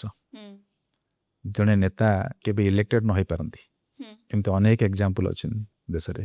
ବଡ଼ ବଡ଼ ଆନ୍ଦୋଳନର କରିଛନ୍ତି ଯେଉଁମାନେ, କିନ୍ତୁ ସେମାନେ କେବେ ହେଲେ ଇଲେକ୍ଟେଡ଼ ରିପ୍ରେଜେଣ୍ଟେଟିଭ୍ ହେଇନାହାନ୍ତି, ଜନପ୍ରତିନିଧି ହେଇନାହାନ୍ତି। ସବୁଠୁ ଲେଟେଷ୍ଟ ଏକ୍ଜାମ୍ପଲ୍ ବା ବହୁତ ପୁରୁଣା ଜୀବନୀ ଜେଏନ୍ଜିକୁ ବୁଝିବାକୁ ଚେଷ୍ଟା ହେବ ବା ସହଜ ହେବ। ଆପଣଙ୍କର ଆମେ ଆନ୍ନା ହଜାରେଙ୍କୁ ଦେଖିଲେ, ସେ କେବେ ନିର୍ବାଚିତ ପ୍ରତିନିଧି ନଥିଲେ। ବାଲା ସାହେବ ଠାକରେ କେବେ ନିର୍ବାଚିତ ପ୍ରତିନିଧି ନଥିଲେ, କିନ୍ତୁ ଜନନେତା ଥିଲେ, ନେତା ଥିଲେ। ନେତୃତ୍ୱ ଅଲଗା ଜିନିଷ। ନେତୃତ୍ୱ ହେଉଛି ଜନତାଙ୍କର ହୃଦୟ ଜିତିକି ଆପଣ ତାଙ୍କ ମନରେ ନିଜ ପ୍ରତି ଶ୍ରଦ୍ଧା ତିଆରି କରିବା, ସେମାନେ ତାଙ୍କର ଅତୁଟ ଆସ୍ଥା ଗୋଟେ ଲୋକ ଉପରେ ରଖିବା, ସେ ହେଉଛି ନେତୃତ୍ୱ। ଆଉ ଜୀବନରେ ସେଇମାନଙ୍କ ପାଇଁ କିଛି ଖାଲି କରିଯିବା ସେ କଥା ନୁହେଁ, ତାଙ୍କ ପାଇଁ ଜୀବନ ଦେବାଠୁ ଆରମ୍ଭ କରିକି ତାଙ୍କ ପାଇଁ ମରିଯିବା ପର୍ଯ୍ୟନ୍ତ ଯାହା ଅଛି ସବୁ ନିଜକୁ ନିଜର ଜୀବନକୁ ଉତ୍ସର୍ଗ କରିଦେବା ସେଟା ହେଉଛି ନେତୃତ୍ୱ। ମାନେ ଆପଣଙ୍କର କୋର୍ ଭ୍ୟାଲ୍ୟୁ ହେଉଛି କି ଆପଣ ଜନତାମାନଙ୍କ ପାଇଁ କାମ କରିବେ କିନ୍ତୁ କିନ୍ତୁ ଦଳରେ ରହିବେ। ପ୍ରତିନିଧି ତ ଅନେକ ଅଛନ୍ତି। ପ୍ରତିନିଧି ଆପଣ ଇଲେକ୍ଟ୍ରାଲ ପ୍ରୋସେସରେ ପାର୍ଟିସିପେଟ୍ କରିବେ, ଯାହାକୁ ଅଧିକ ଭୋଟ ମିଳିବ ସେ ପ୍ରତିନିଧି ହେବ, ଏଇଟା ସାଧାରଣ କଥା। କିନ୍ତୁ ମୁଁ ଆଜି ଜନପ୍ରତିନିଧି ନୁହେଁ, ମୁଁ ଦଳର କାମ କରୁଛି। ତେଣୁ ମୁଁ ଦଳୀୟ ନେତା କୁହନ୍ତୁ ବା ଦଳୀୟ କର୍ମୀ କୁହନ୍ତୁ, ଯାହା ବି କୁହନ୍ତୁ, ସେଥିରେ ମୁଁ ବର୍ତ୍ତମାନ ମୋର ସ୍ଥିତି। ମାନେ କାରଣ ମୁଁ ଏଇଥିପାଇଁ ପଚାରିଲି ଯେ କାଲିକୁ ମାନେ ଆପଣଙ୍କର ଯେତେବେଳେ ପଲିଟିକ୍ସକୁ ଆସିଥିବେ ଆପଣଙ୍କର ଗୋଟେ ଚିନ୍ତାଧାରା ଥିବ କି ଜନତାମାନଙ୍କ ପାଇଁ କାମ କରିବା ପାଇଁ, ତ ସେଥିପାଇଁ ଆପଣ ଦଳରେ ବି ଅଛନ୍ତି ଯାହାକି ଜନତାମାନଙ୍କ ପାଇଁ କାମ କରିପାରିବେ। ତ କାଲିକୁ ଯଦି କିଛି ଜିନିଷ ଜନତାମାନଙ୍କ ପାଇଁ ହଉନଥିବ, ଜନତାମାନଙ୍କର ଗୋଟେ ସେଇ ଯେଉଁ ଡିସିସନରେ ଦଳର ଡିସିସନରେ ଜନତାମାନଙ୍କର ବେନିଫିଟ୍ ହଉନଥିବ ଆପଣଙ୍କୁ ଲାଗୁଥିବ, କ'ଣ ଆପଣ ନିଜ ଦଳ ଏଗେନଷ୍ଟରେ କେବେ ଠିଆ ହେଇପାରିବେ? ମୋ ଦଳ କେମିତି ସେମିତି କରିବନି। ମୁଁ ତ କହିଲି ମୋ ଦଳ ଯେ ପାର୍ଟି ୱିଥ୍ ଡିଫରେନ୍ସ କଥା କହିଲି ଯେ ଏ ଦଳର ପ୍ରତ୍ୟେକଟି କାର୍ଯ୍ୟକର୍ତ୍ତା, ପ୍ରତ୍ୟେକଟି ନୀତି, ପ୍ରତ୍ୟେକଟି ଆଦର୍ଶ, ପ୍ରତ୍ୟେକଟି ପଦକ୍ଷେପ ହେଉଛି ଦେଶ ପାଇଁ, ଜନତା ପାଇଁ ଉତ୍ସର୍ଗୀକୃତ। ଏ ପାର୍ଟି କେବେ ହେଲେ ଏମିତି କାମ କରିବ ନାହିଁ, କେବେ ହେଲେ ବି କରିବ ନାହିଁ ଯେଉଁଥିରେ କି ଦେଶର ହିତ ନାହିଁ ବା ଜନତାଙ୍କର ହିତ ନାହିଁ। ତେଣୁ ମୋର ସେ ବିଶ୍ୱାସ ଅଛି ଏବଂ ସେ ବିଶ୍ୱାସକୁ କେବେ ହେଲେ ପାର୍ଟିରେ କେହି ତା ଉପରେ କହିବାକୁ ଗଲେ ତାକୁ କେବେ ସନ୍ଦେହ କରିବାର ଅବକାଶ ମୋତେ ଦେଇନାହାନ୍ତି। ଆପଣଙ୍କୁ ବହୁତ ବହୁତ ଧନ୍ୟବାଦ। ଆପଣ ବହୁତ ସାରା ମୁଦ୍ଦାକୁ ଲୋକମାନଙ୍କ ଆଗରେ ମୋର କାମ ଥିଲା କି ଲୋକମାନେ ଯେଉଁ ଜିନିଷ ମାଇଣ୍ଡରେ ଅଛି ତାକୁ ମୁଁ ଆପଣଙ୍କ ସାମ୍ନାରେ କ୍ୱେଶ୍ଚିନ୍ସ ରଖିବି। ଆଣ୍ଡ ବହୁତ ସାରା କ୍ୱେଶ୍ଚିନ୍ ଅଛି ଯେଉଁଟାକି ଏତେ କମ୍ ଟାଇମ୍ ଭିତରେ ରଖିବା ବି ପସିବଲ୍ ନୁହଁ। ତ ତଥାପି ବି ଆପଣ ଆମକୁ ସମୟ ଦେଇକିରି ଆପଣଙ୍କର ଏତେ ସାରା ବିଜି ସେଡ୍ୟୁଲ୍ ଭିତରୁ ସବୁକିଛିକୁ ଜଷ୍ଟିଫାଏ କରିକି ଆପଣ ଆନ୍ସର୍ ଦେଲେ ତାକି ଲୋକମାନେ ବୁଝିପାରିବେ ଆପଣଙ୍କର ପର୍ସପେକ୍ଟିଭ୍ ବି, ସରକାର କ'ଣ ଭାବେ, ସରକାରର ଥିବା ଲୋକମାନଙ୍କ ଉପରେ କ'ଣ କ'ଣ ପ୍ରେସର୍ ଅଛି ଯେଉଁଥିରେ ସେମାନେ କ'ଣ ଡିସିସନ୍ ନେଉଛନ୍ତି ଆଣ୍ଡ ସେଇଟା ବାହାରକୁ କେଉଁ ହିସାବରେ ଯାଉଛି। ତ ହୋପଫୁଲି ସେଇଟା ଲୋକମାନଙ୍କୁ ଆପଣଙ୍କ ପଏଣ୍ଟ ବି ବୁଝା ପଡ଼ିବ। Thank you sir, thank you for coming to Odisha talks. And ଆପଣ ଯଦି ଲାଷ୍ଟଲି ଆମ ଓଡ଼ିଶା ଟକ୍ସକୁ କିଛି ସଜେସନ୍ ଦେବାକୁ ଚାହିଁବେ ସେଇଟା କ'ଣ ହେବ? ମୋ ତ ଶେଷରେ ଆଗରୁ ପ୍ରଥମରୁ ଧନ୍ୟବାଦ ଦିଆ ହୁଏ, କିନ୍ତୁ ମୁଁ ଆଜି ଶେଷରେ ଧନ୍ୟବାଦ ଦେଉଛି ଯେ ଆପଣମାନେ ମୋତେ ଆଜି ଏଠିକି ଡାକିକି ଏତେ ବିଷୟ ଆଲୋଚନା କରିଛନ୍ତି। ମୁଁ ବହୁତ ଖୁସି ଯେ ଓଡ଼ିଶା ଟକ୍ସ ଏଭଳି ଭାବରେ ଗୋଟେ ମିନିଂଫୁଲ୍ ଡିସ୍କସନ୍ କରୁଛି ଏବଂ ପଡ଼କାଷ୍ଟ ମାଧ୍ୟମରେ ଆପଣମାନେ ମୋ ଭଳି କିଛି ଲୋକଙ୍କୁ ସୁଯୋଗ ଦେଉଛନ୍ତି ଯେଉଁମାନେ ପ୍ରକୃତରେ କେବଳ ମନ କଥା ନୁହେଁ, ନିଜର ଉଦ୍ଦେଶ୍ୟ, ନିଜର ଲକ୍ଷ୍ୟ ଏସବୁ ବିଷୟରେ ମଧ୍ୟ କିଛି କହିପାରିବେ, ତା ସହିତ ଲୋକଙ୍କ ସାଙ୍ଗରେ କିଛି ସେୟାର କରିପାରିବେ। ଆପଣ ବହୁତ ଭଲ କରୁଛନ୍ତି। ମୁଁ ଆଗରୁ ଅନେକ ଏପିସୋଡ଼ ଦେଖିଛି, ଆପଣଙ୍କର ବହୁତ ମିନିଂଫୁଲ୍ ହେଉଛି, ବହୁତ ପ୍ରଭାବୀ ମଧ୍ୟ ହେଉଛି। ଏଇସବୁ କାର୍ଯ୍ୟ ଭଲ କାର୍ଯ୍ୟ କରୁଥିବାରୁ ଆପଣଙ୍କୁ ବହୁତ ଧନ୍ୟବାଦ। ଆଗାମୀ ଦିନରେ ଆଶା କରୁଛୁ ଯେ ଆପଣ ଏଇ ମନୋଭାବଟା ମଧ୍ୟ ଆଗାମୀ ଦିନରେ ଚାଲୁ ରଖିବେ। Thank you sir, thank you for coming to Odisha.